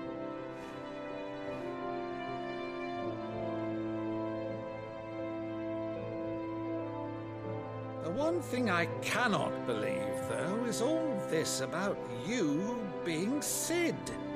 You were always such a good boy, but now you're quite the outlaw. Which, if I'm not mistaken, would make me an outlaw's uncle.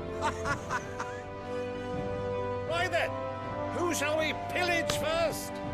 Rutherford, fetch me my cutlass. This will be fun.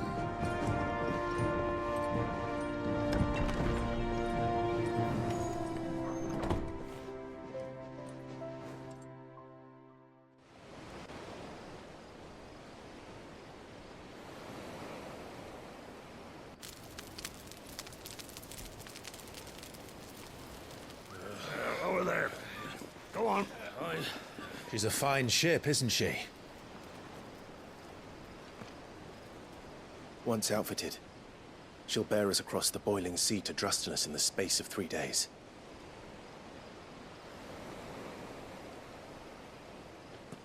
Something on your mind?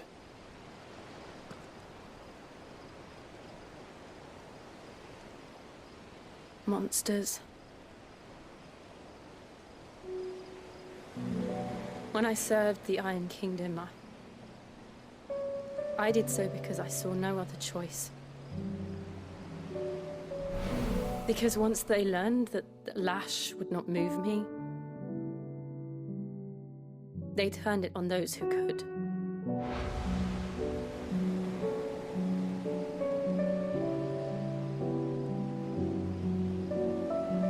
And so I became their puppet. I let them pull my strings, telling myself it was not my hand that swung the sword, but another's. I removed myself from the truth so I wouldn't feel the pain it caused.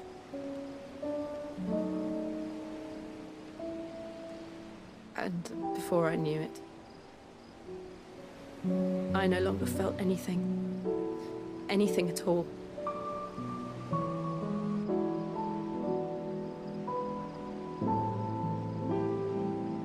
I had become a monster. Jill.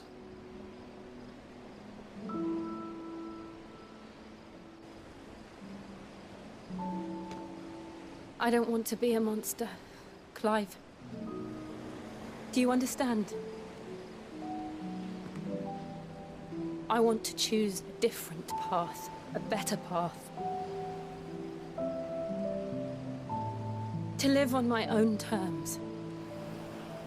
But before I can do that, I need to come to terms with my past.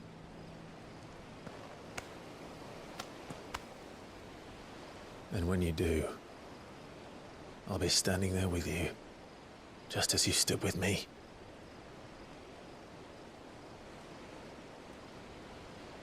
Thank you, Clive. I must atone for my sins. Only then, when it's done, will the monster cease to be. Just promise me that you won't die with it.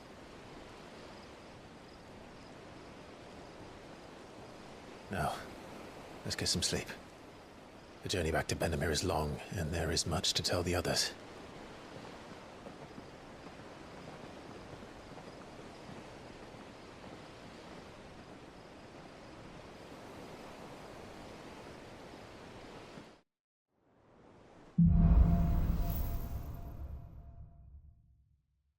Only the Founder knows what awaits us in the Iron Kingdom. But Vivian could probably make an educated guess. I didn't take you for a scholar, Ivan. Oh, this? Well, it's Valisthea, a culinary pilgrimage. I borrowed it from old tomes. Seems there's no creature in the realm so foul it can't be cooked up into something delicious. Think I'll stick to the unfoul ones, thanks. Oh, where's your sense of adventure, Sid? Honestly, one glance at these recipes, and even you would trade in your sword for a butcher's cleaver. From spit roasts to sweetmeats, this book has them all. What I wouldn't give to bring these recipes to life. If it's my blessing you're hoping for, then by all means. Well, I'm no hunter, Sid. The first tunnel worm I came across would be the death of me. But you're made of sterner stuff. Would you help me resurrect one of these recipes?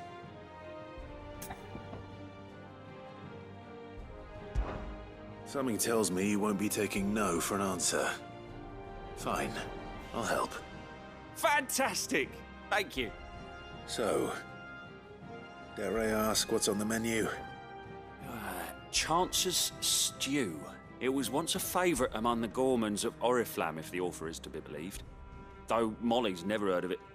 The only problem is that while the recipe is extremely detailed in most respects, it's infuriatingly cryptic as to the main ingredient.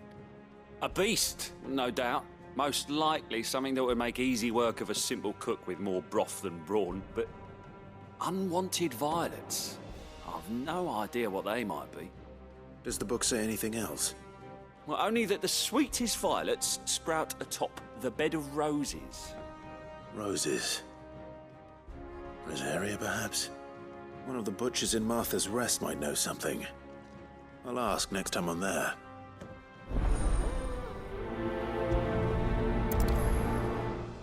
Clive!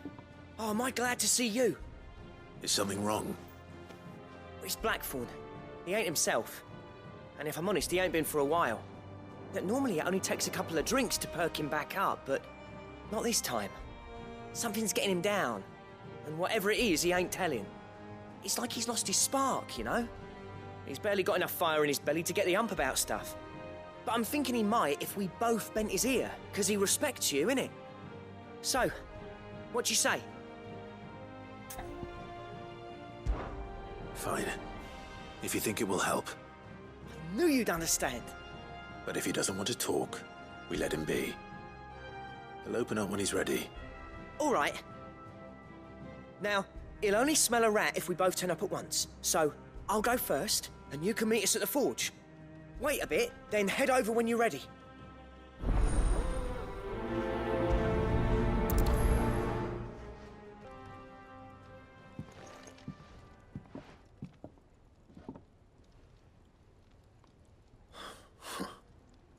First August, and now you. What do you pair up to? What's it got to do with me?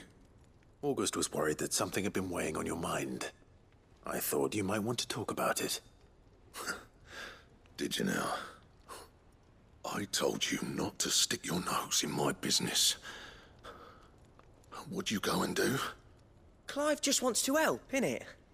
What's so bad about that? Talk to him. You never know, you might feel better for getting it all out in the open. Please, mate. I'm worried about you. Phil shut you up. It's nothing really. Stupid. Not the sort of thing you bother people about. Why don't you tell us all the same?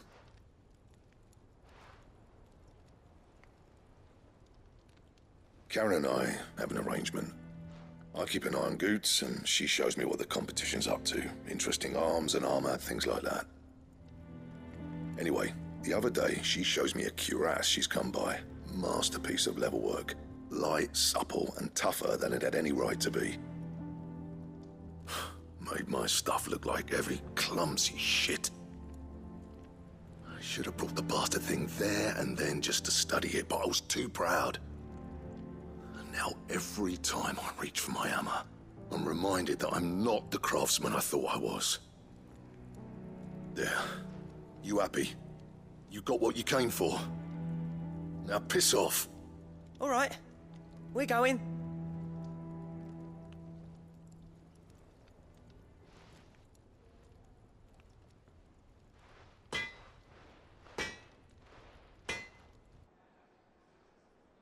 I always thought of old Blackthorn as a bit of a force of nature. Like a storm cloud full of hail. Didn't think anything could rattle him. Least of all a stupid piece of leather. Blackthorn's always taken pride in his craft. Questioning it means questioning himself. Something tells me this is only going to get worse. If he has doubts, it will affect his work, which will only add to his problems. We need to nip this in the bud. I couldn't agree more. He said he should have bought that cuirass. Perhaps we should track it down for him. Assuming you're happy to help, that is. Too bloody right I am. Glad to hear it. First things first, then. We need to speak to Karen.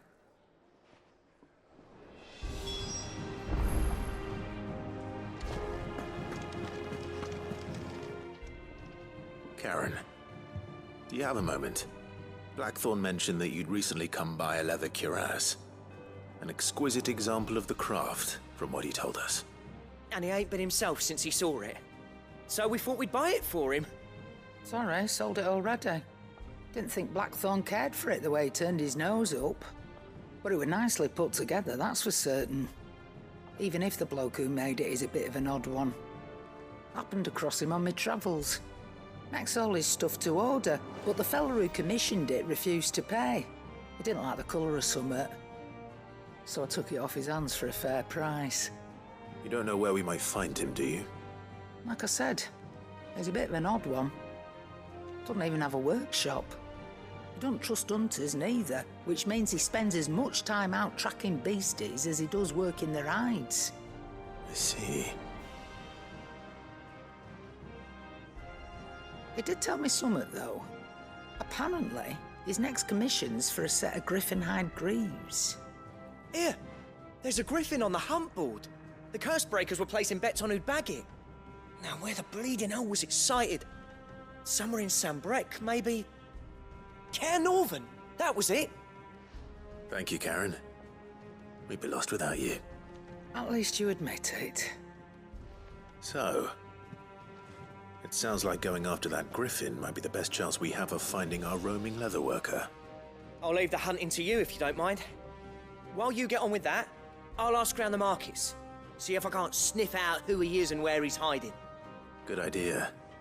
Hopefully one of us will be able to track him down. Back again, Lord Rosfield. I'm touched that you should find me such good company.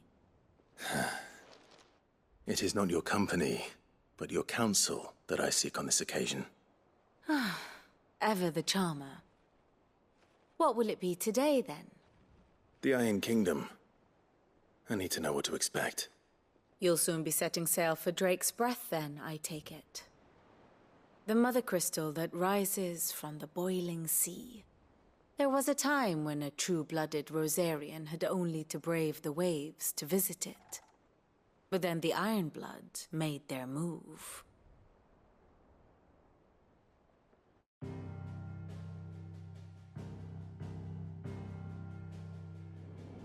As you know, the Iron Kingdom rules over the islands to the west of Storm. Or rather, its church does. But this is not the pragmatic approach to state religion employed by the Holy Empire to manipulate the masses. No, the Iron Kingdom is the literal embodiment of the crystalline orthodoxy. And so, if one is to understand it, one must start there. As the name implies, the orthodoxy holds the mother crystals sacred, and they do not take kindly to heathens plundering the objects of their worship for the means to fill washtubs and light lamps with frivolous feats of magic. Indeed, the faithful consider ether a sinful thing, a poison no less. And to them, a dominant is an instrument of evil, albeit one they have proven only too happy to turn against their enemies. Some 80 years ago in Northern Storm, Drake's eye collapsed. Soon after, in pursuit of ether and with the blight at their backs, the Northern Territories descended upon the Grand Duchy of Rosaria. And when the Shields of the Flame marched north to meet them, the Iron Kingdom spied an opportunity. A few short days later, the Crusaders landed on the island of Mount Drastanus, home of Drake's breath, and plucked it from the Duchy's grasp. Rosaria tried to reclaim it, of course, but to no avail. I doubt more than a handful of Duchy men have set foot on its shores in your lifetime. Nor are they like to again, under the Empire's stewardship, meaning the Iron Blood will keep their island, and with it, the foothold they need to march on mainland soil when next they spy an opportunity.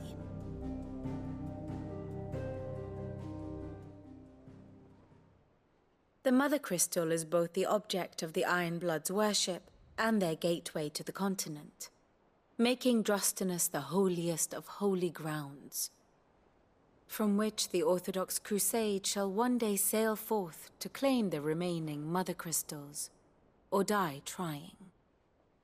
My father and my grandfather both traded blows with the Iron Blood for control of Drake's breath. Had things unfolded differently at Phoenix Gate, we would have sent our entire fleet against them. But instead, they sent their fleet against Rosaria, sacked the capital, killed the men, and captured the women, including Jill. I'd say you'd be forgiven for wanting a little revenge, Clive. My only aim is to destroy the Mother Crystal. But thank you all the same.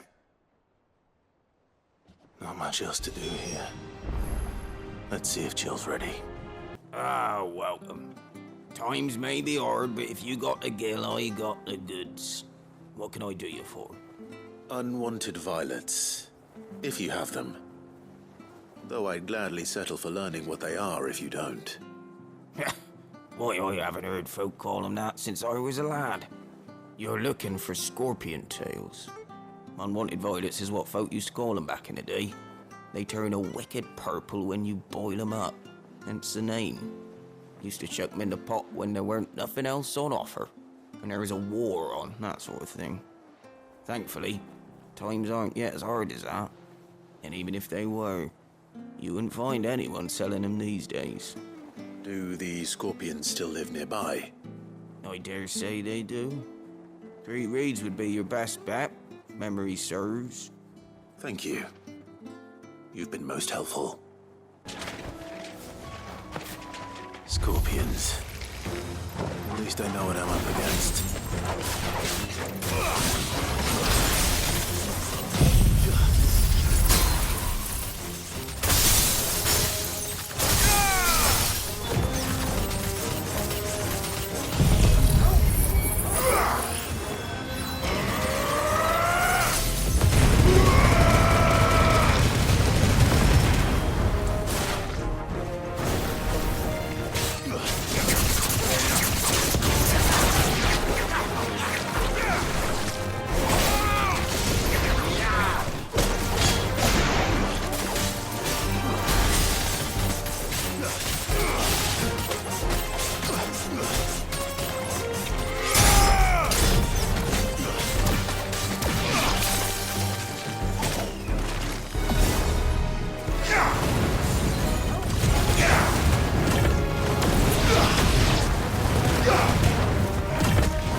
better get this back to Yvonne before it goes bad.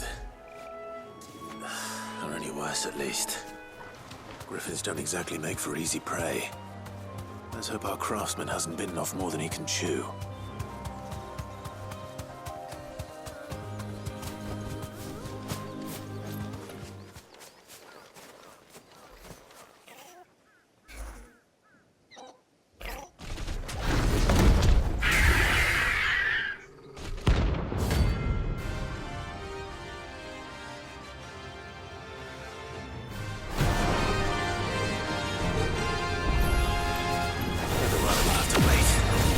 Go, go.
Something there, boy?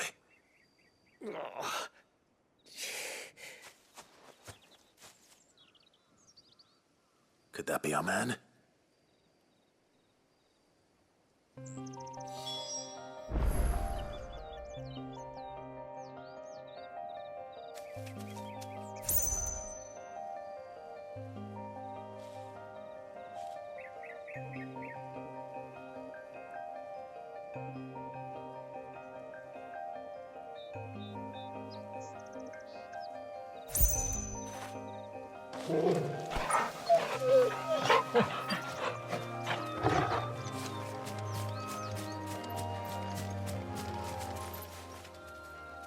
Are you all right? Dare say I'll survive. That griffin caught me before I could get an arrow off. Must have lost sight of me in the grass, though. I'd be dead if it hadn't. More likely than not.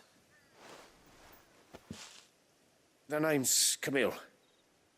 I'm a lowly leather worker, if you couldn't tell by the smell of me. Not so lowly from what I hear. Do you remember selling to a merchant by the name of Karen? She's not an easy woman to forget. Bought a cuirass from me after I lost my buyer. Quite taken with my work, as far as I recall. Didn't stop her bartering me down to a pittance, though. She sent you for a refund? It's not her who sent me.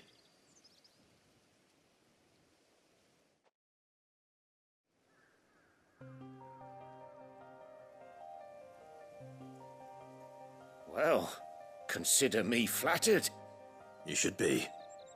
He's a master of his art, and not an easy man to impress. Blacksmiths are proud folk.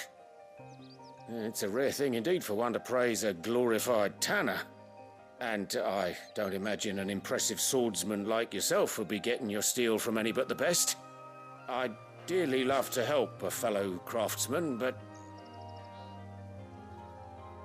well, actually, I suppose you could give him this. What is it? Treated leather. Same stuff I used to make that cuirass. If your man's as skilled as he sounds, he'll know what he's looking at. You sure? Well, you did save my life. And thanks to you, I'll be going home with all the griffin hide I can carry. I'd say it's the least I can do. Short of showing him how to make the thing myself, that is. But there are rules against it. Secrets of the trade and whatnot. In that case, I'll see that he gets it. I'd be much obliged if you would. Right. I've got some greaves to make. You send your blacksmith my regards. Will do. And thank you.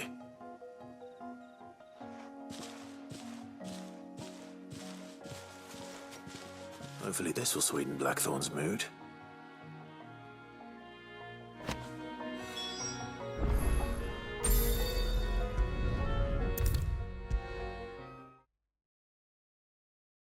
And with a bit of luck, Clive might even find... How'd it go, Clive? Did you find him, or does the hunt continue? I found him. And he asked me to give you this, along with his regards.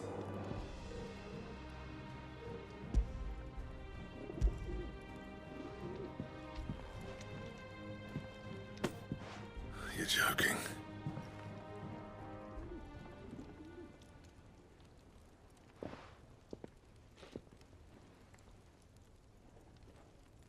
He said he wouldn't teach you how to work it, but that if you were as skilled as you sounded, you'd have no trouble understanding how it was done. So that's his secret. Crafty bastard. He's layered and cross-grained it. Good few times, too. No wonder it's tough. And that's no ordinary oil he's used to get that finish. Oh, this is fine work. Even finer than I thought. Yeah? I'll take your word for it. Just looks like leather to me. Still, I'm glad you're happy. Here, Clive. You didn't happen to catch the fella's name, did you? Camille, I believe. I thought as much. There ain't many leather workers in the realm daft enough to do their own hunting, see? And his name kept cropping up when I was asking around. Turns out he's from Tabor. And again, most leather workers are.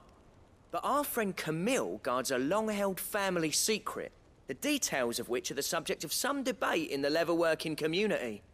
Then we better keep this close to our chests. Listen, sorry for putting the both of you to all that trouble. Should have kept my moaning to myself. Still, I'm glad you found him. This has cheered me right up. That was the idea.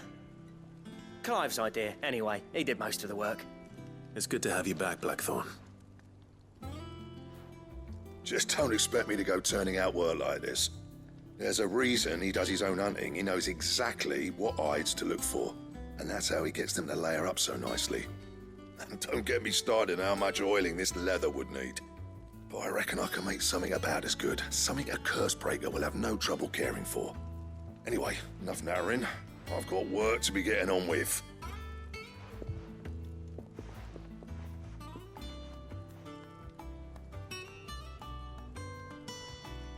Looks like we won't be needing a new blacksmith. As if there was a better one out there. Nah, it wouldn't have been the same anyway. No one spins a yarn like old Blackthorn in his cups. Right, now that's sorted, I've got duties to attend to. Thanks, Clive. You've given me my mate back. Did you find our mystery ingredient?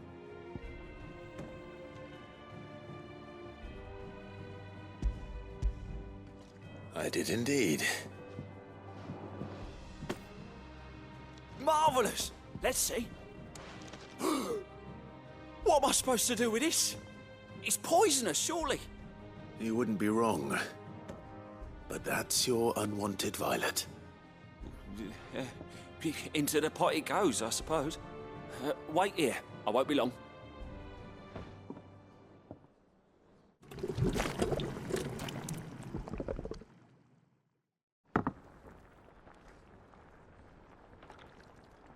I present Chance's Stew, risen once again from the ashes of obscurity. Grab a spoon, Sid. Let's eat while it's hot. I'm, not hungry. Well, it'll be too late once I've licked the bowl clean. Your loss.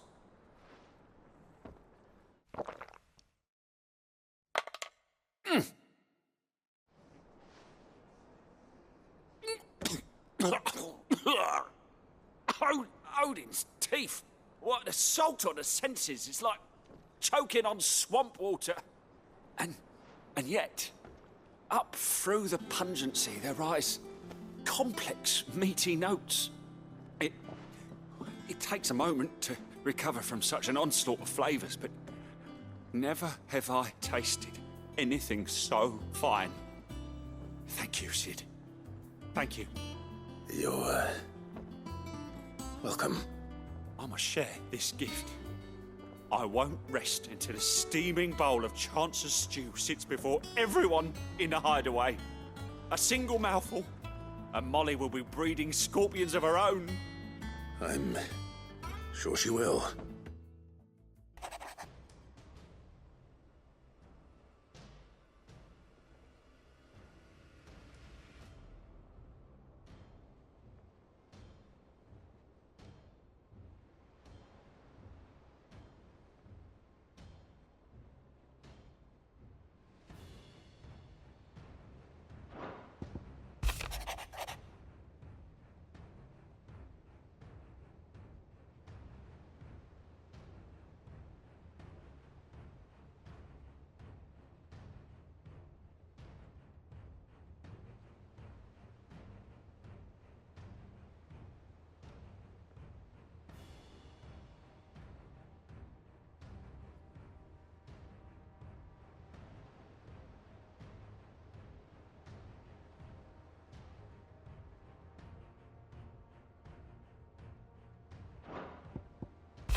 You ready? I think so. Jill, when you told me you had to come to terms with your past, you weren't talking about destroying Drake's breath, were you? No. I spoke of Imran, the leader of the Crystalline Orthodox. The man who made me do all those unspeakable things. I'm going to kill him. It's what I need to do to put the past behind me. What I need to move forward. And I know that I can do it. If you're there beside me. Always. And I'll be beside you, too. We'll bring down the Mothercrystal together. All while Sid looks on. We'll make him proud.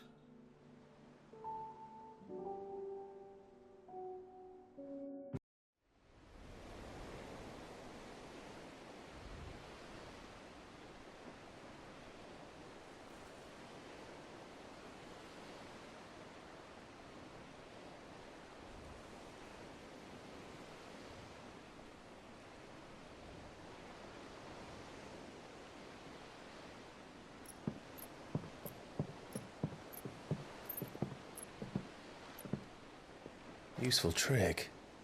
Freezing and thawing the spray to make mist. How did you learn to use your powers like this? The Masters made me do it.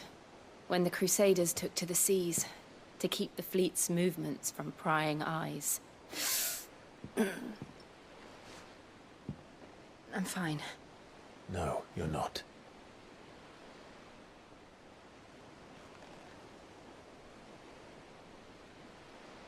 This may be the only chance I get to go back. My only chance to put things right. I have to do this. Whatever the cost. All right.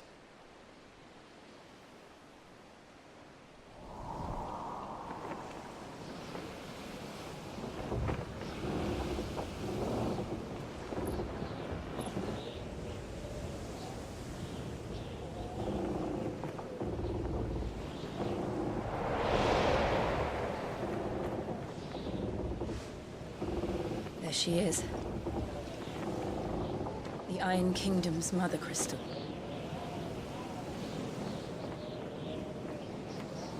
Drake's breath.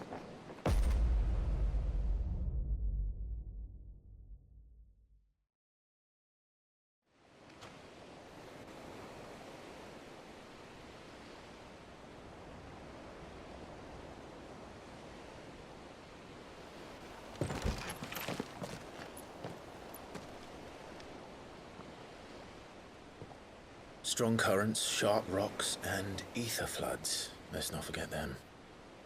This island is a natural fortress. But safety breeds complacency. Allowing a single rowing boat to slip in unseen.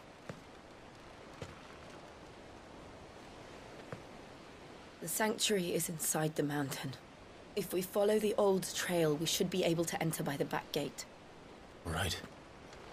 Let's go.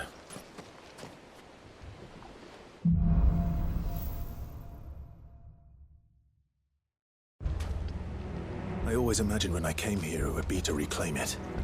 It used to belong to Rosaria, didn't it? Once, though it's been in the Ironblood's clutches for far too long. As was I. For 13 years, this rock was my home. I know its secrets only too well. This path was abandoned after an aether flood. They don't guard it anymore.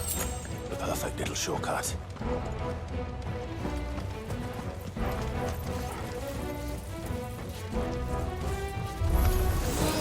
They're all Akashic.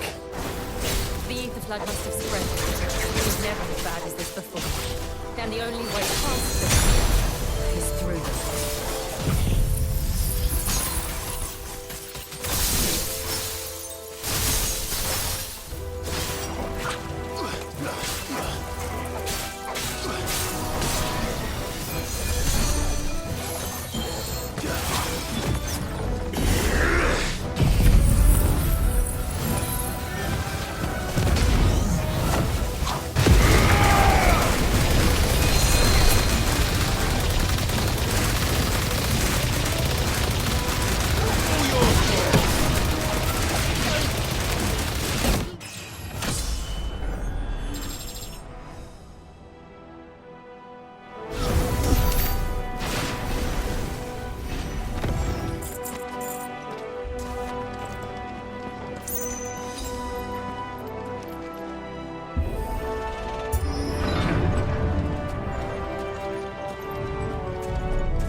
They happen all the time. That wasn't even a bad one. It's nothing to worry about.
from there.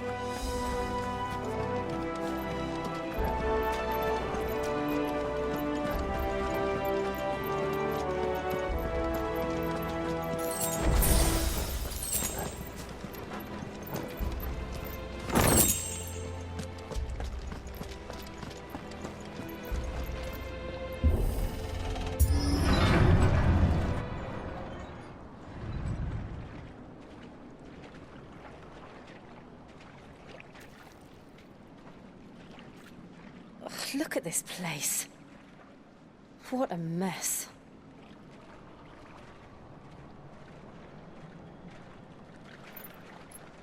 Wait.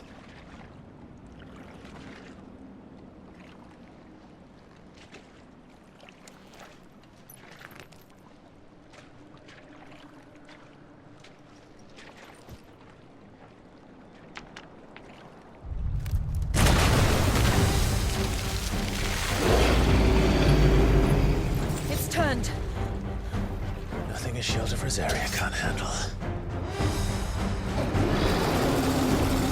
Just like old times. You sure to keep clear of us more? Believe me, I mean to. That's foul. Don't breathe it in.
Press on.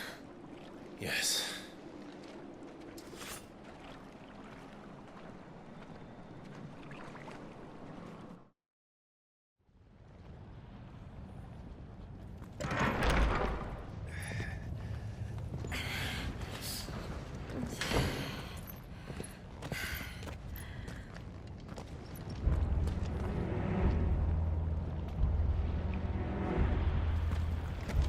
It's like a furnace in here.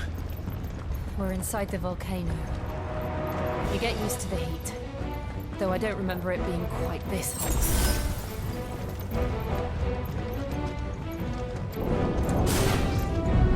Was that one cause for concern?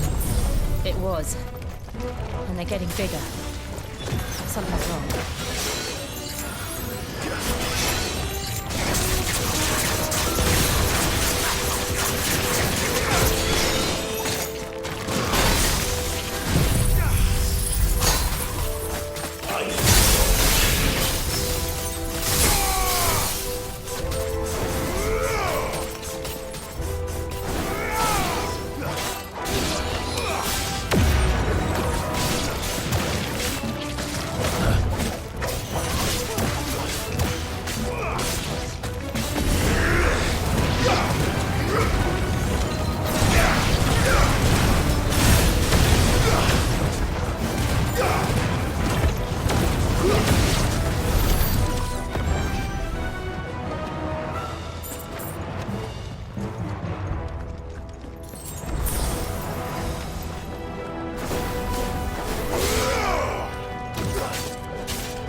there no other way across?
Do that again. No. Let's not.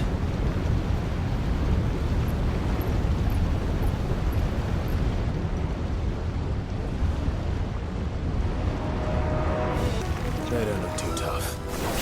Perhaps not alone, but in numbers like these.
Going this way.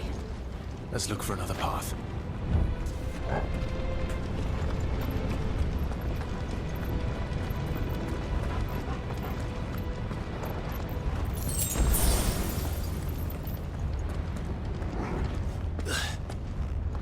Drake's breath. We're nearly at the oratory.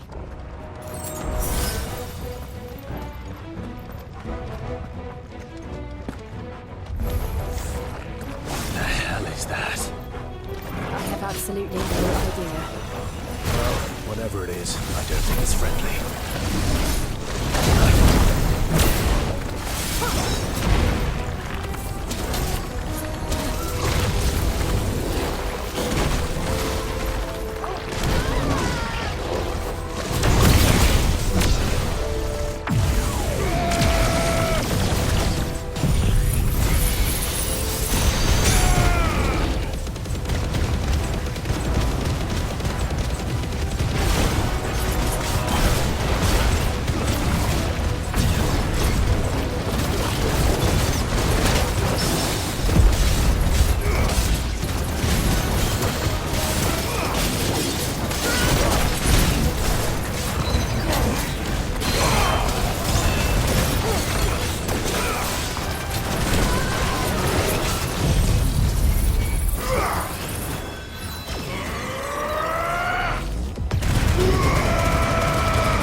the demons.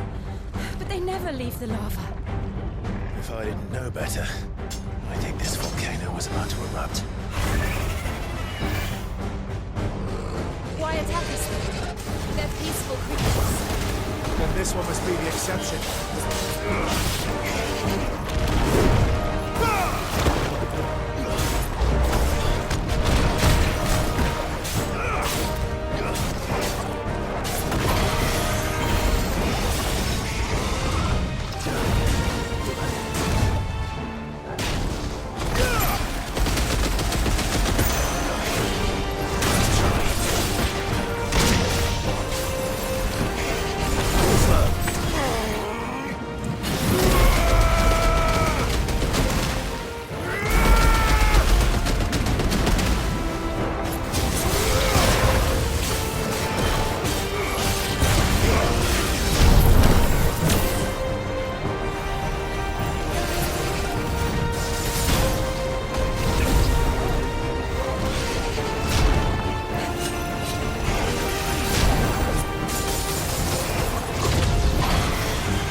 Good, I'll wager.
Thank you.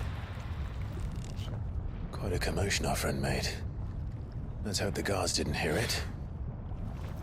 The gate to the inner chambers is just up there. Then we make for the sanctuary. I need to finish this. Before the heat finishes me. Hear, hear.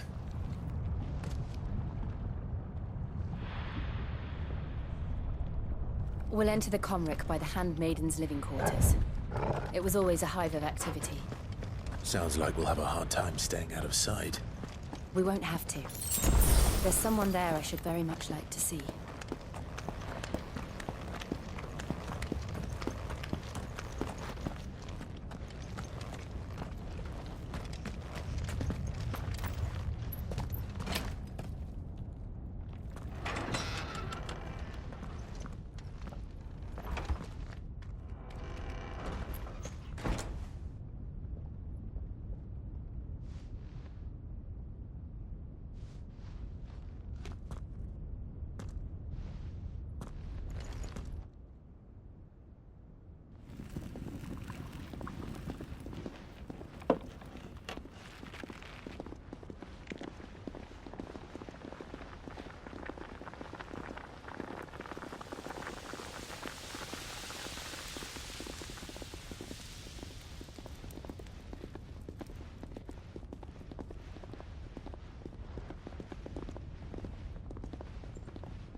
Lady Marley. It's me. By the mother. Jill, it can't be. It is, my lady. We cannot talk here. Come with me.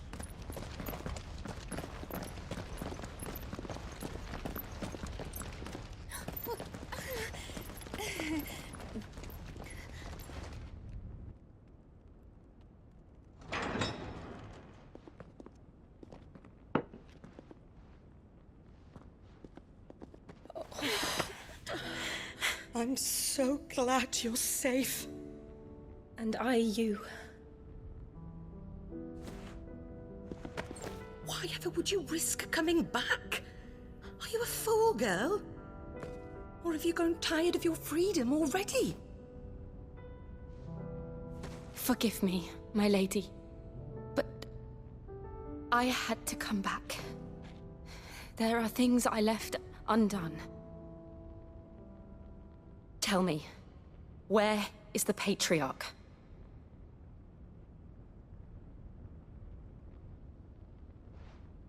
At this hour, he'll be in the Comric, giving thanks. You mean... Oh, that fiend! Clive, we have to get to the sanctuary. Now.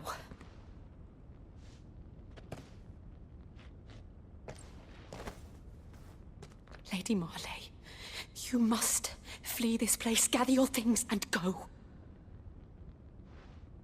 Now listen here, Jill. We have company.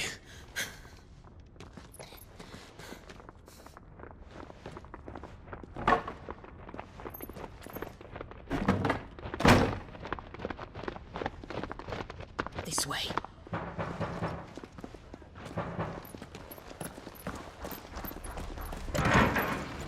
Follow this passage. It leads straight to the Comric. Go on, stop dawdling. Thank you. You were always so kind to me. My light in the darkness. Take care, my lady, please. You deserve better than this. A long and happy life, promise me.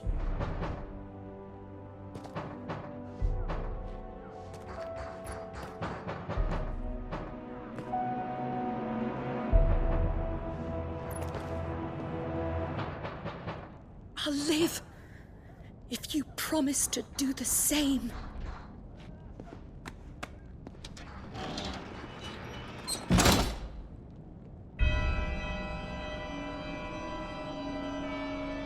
Come on, Clive. We're nearly at the comwreck. All right.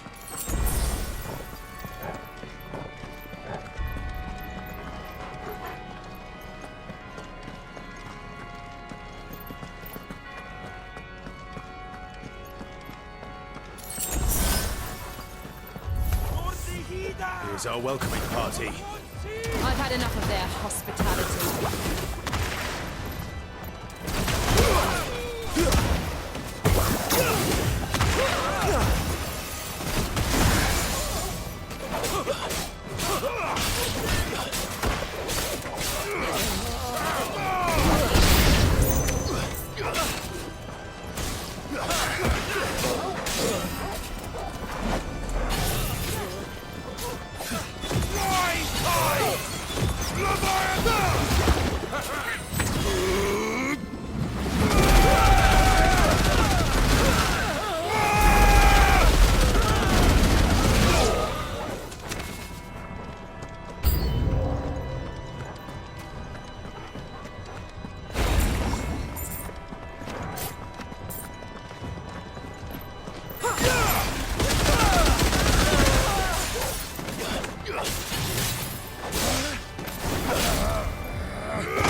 How many of them are there?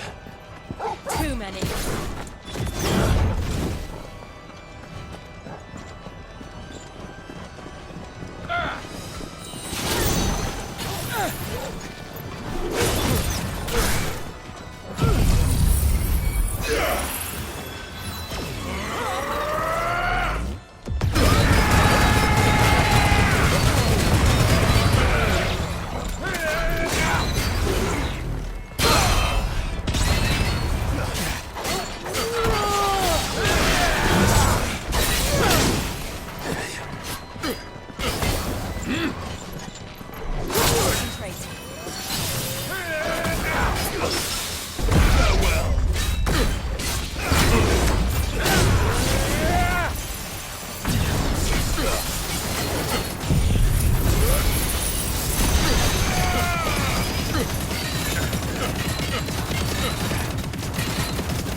Clive, there's something I need you to know. I saw the Patriarch do things no one should have to see. And so I swore that he would die by my hand. I understand. I faced my demons, and you must face yours. We're nearly there! Just one last push! Let it go! Muhammad!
Shiva's dominant. Come to beg forgiveness for your failure. For years, I followed your orders. Fought your wars. All to protect the children you took. Just as you took me. And what did you do in return?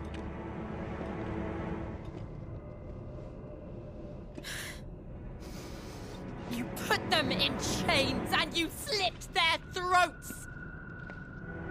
Fiend.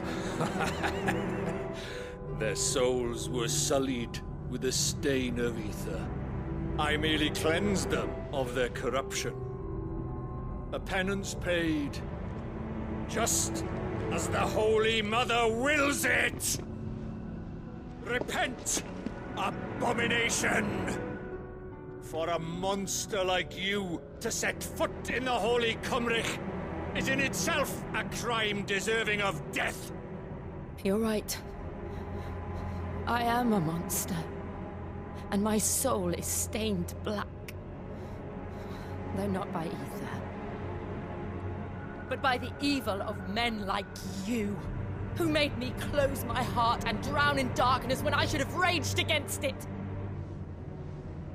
This is my penance. I will be your monster no more. Nor will I suffer you to create another.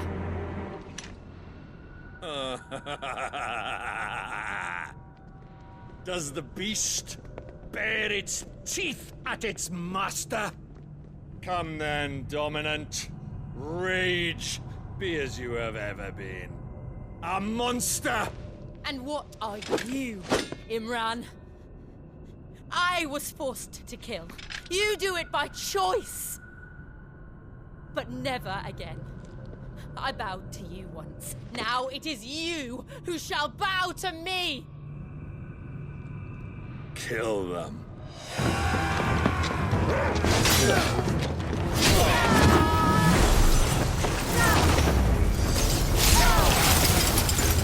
Now! Right!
Can't I do it?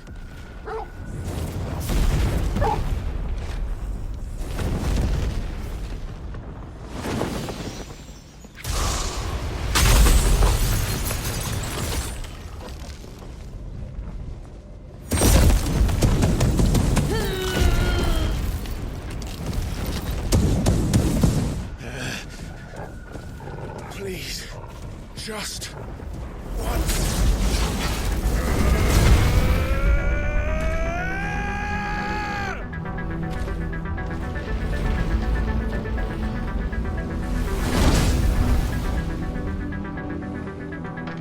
She won't be able to hold that whole back forever. We'd better make this quick.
take long.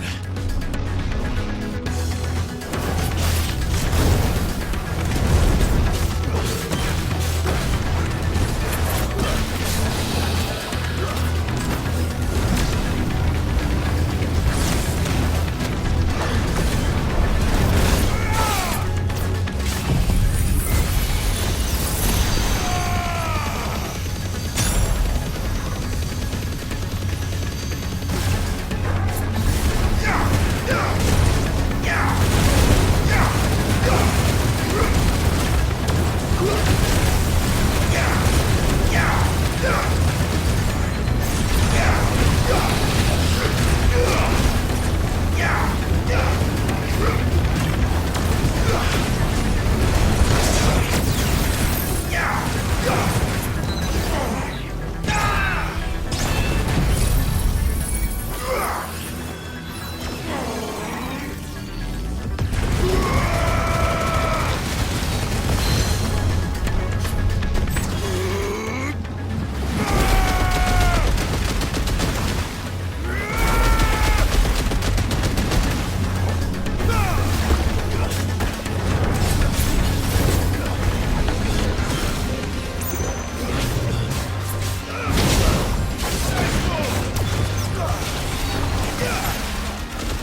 Jill!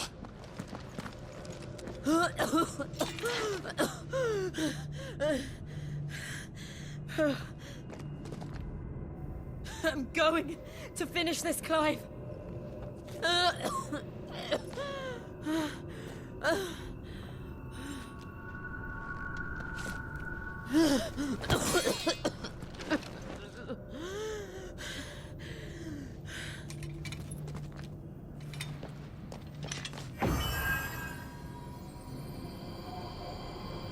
Here. Use this.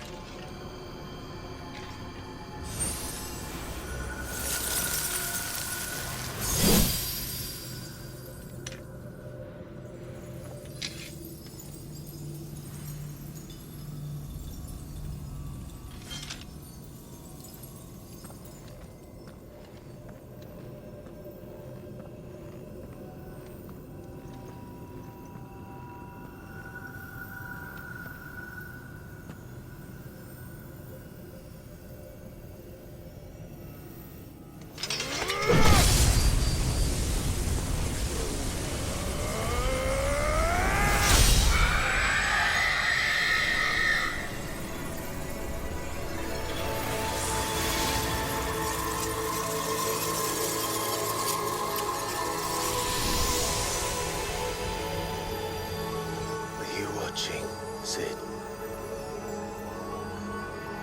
We're one step closer to freedom.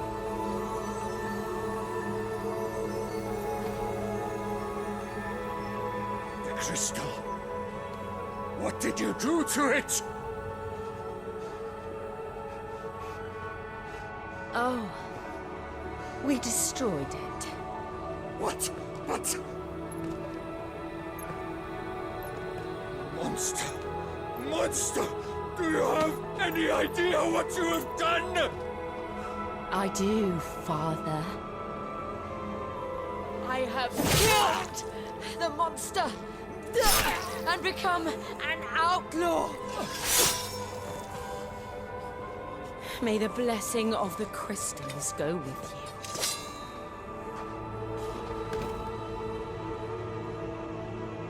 It's over. It is. And Shiva exacted her price. She did. Again, the burden fell to you. And I bore it willingly. This was a sin for which I had to atone. Now I can continue at your side with my head held high.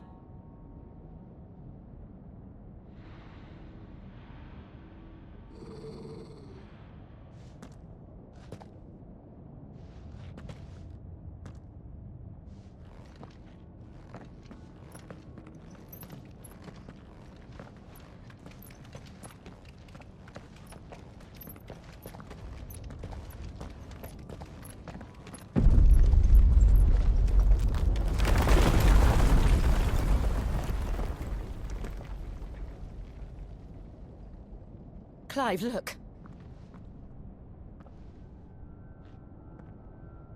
It's just like the one at Phoenix Gate.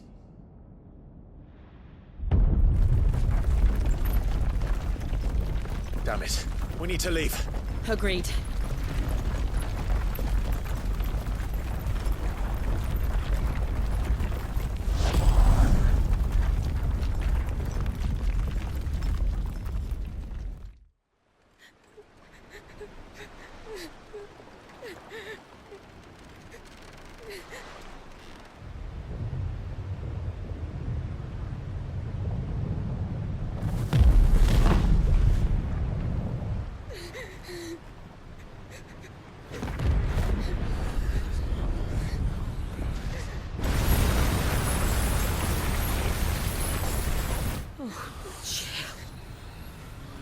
I kept my promise, and now you keep yours.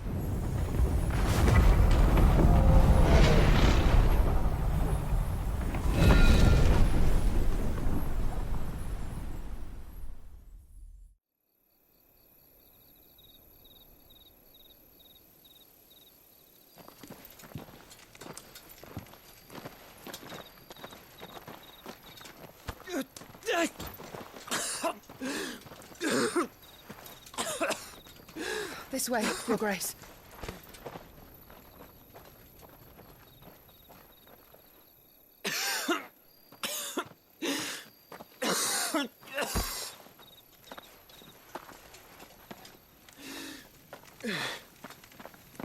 You're bleeding.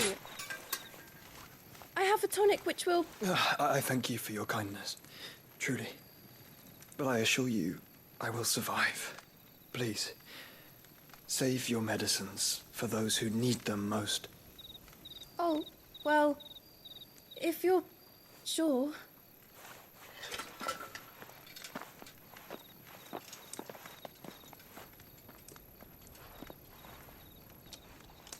For a moment there, I felt my brother's presence. You did? I fear he is in Ultima's thoughts again. But why now, after 5 years of silence? I cannot keep him sealed away much longer. Your Grace.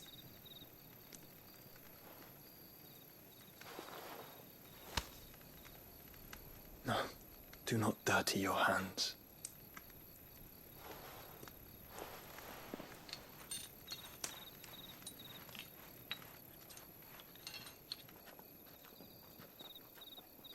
Look at them all. Like a river flowing to the sea. Or moths to a flame, perhaps. The crystalline dominion, their light in the darkness. More and more lose their homes to the blight and set out in search of sanctuary, while others lose their fortunes to the Dhalmekian levies and leave to find new livelihoods. What is it that you seek in the Dominion, Your Grace? Oh, Dion Lesage. You mean the Crown Prince of Sanbrec? He has many titles. Dion the Bold, Prince of Dragoons, Odin's Nemesis, or simply Bahamut. I met him once, when we were children. He was a chivalrous soul even then, and has served his empire indefatigably ever since. And you are confident that he will listen to what you have to say? Our world lurches ever closer to the abyss, and a hidden hand ushers us onward. Ultima's influence extends to every nation, Sanbrec included. If His Highness is the man I believe him to be, and I pray that he is, this truth will not have escaped his notice.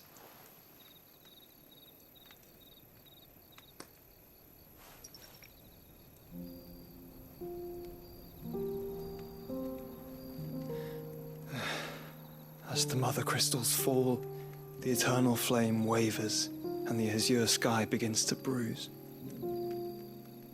How lucky we were to be blessed by the crystals, and yet how spoiled. Like canaries in a gilded cage, growing fat on seed. But now, the bars are closing in, and we must take flight. Painful though it be to leave our home behind, it is what we must do to be free. Which is it that men cannot live without? A blessing that leads to damnation, or a freedom that leads to deprivation? I do not yet know the answer to that question. Do you, Clive? Your Grace, let us find a place to rest a while. We can return by the Dhalmekian trail once you have recovered your strength. I realize your duty is pressing, but if your health should fail... I know. Thank you, Yote.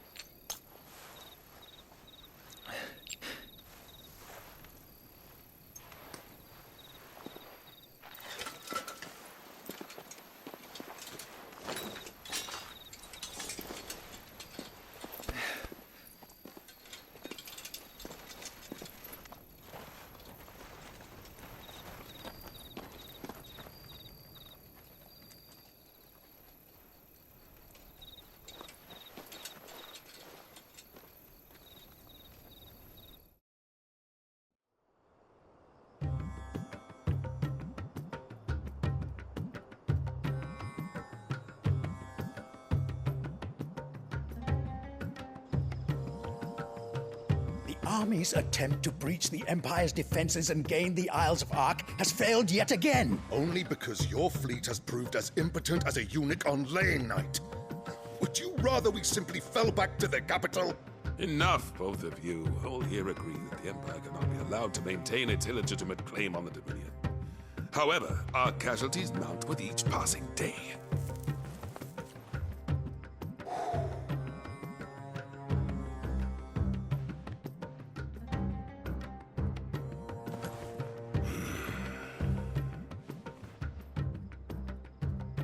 There is a literal sea twixt you and your prize. The armies of Sambrek need but sit back and watch as you harmlessly lap against their walls. They are dug in like ticks and seek to draw out this siege, knowing the capital's stores are nigh bottomless. And what of our wise rulers? Goaded into war without any thought as to what chaos it might reap.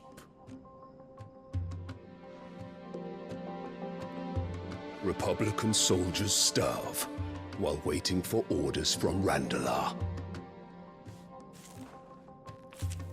If you would but take the field, their bellies would be full by nightfall. If I take the field, so too will Bahamut, and our duel will shake the island to its foundations. Instead of liberating the Dominion, you would doom it to destruction. Unless that is what you desire. If our learned advisor has a solution to propose, we should be glad to consider it.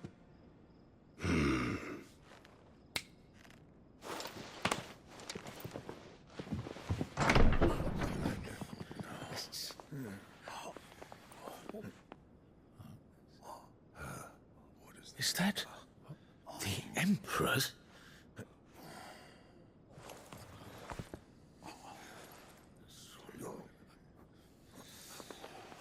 What is the meaning of this, Lord Kupka? What it means is that I am disinclined to advise you any longer.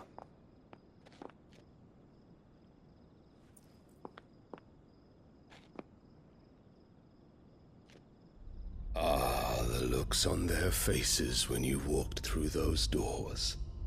A perfect picture of stupefaction. They could not believe their eyes. Though I confess, I had my own doubts whether or not you would accept my invitation.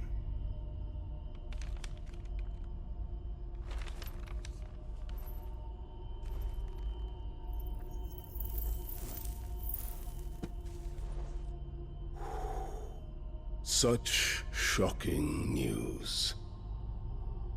Sid isn't a son of a whore. He's the son of an empress. Your own dear Clive. Absurd. Who fed you these lies? I have never spent a moment among criminals, save at the gallows.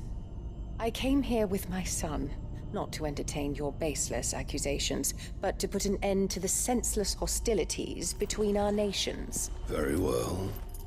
You need only agree to the terms I set out. Sid took the life of someone dear to me, a woman by the name of Benedicta. I swore to take his in turn. This would not be disagreeable to you, I take it. You would finally be rid of the stain on your noble name. In return, I will leave Sanbreque in your capable hands. Your Imperial Majesty.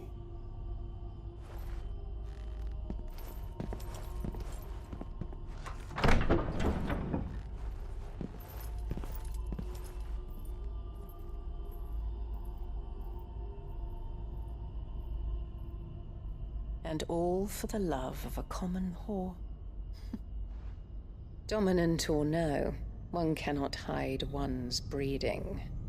And beasts will ever belong with beasts.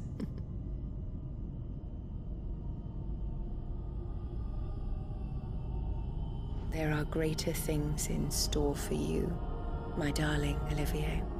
Soon enough, you shall be the crown prince of Sambrec. And when your father goes to meet Great Griga, you shall be emperor of all you survey.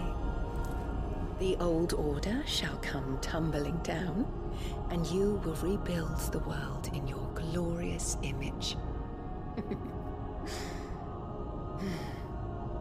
Soon,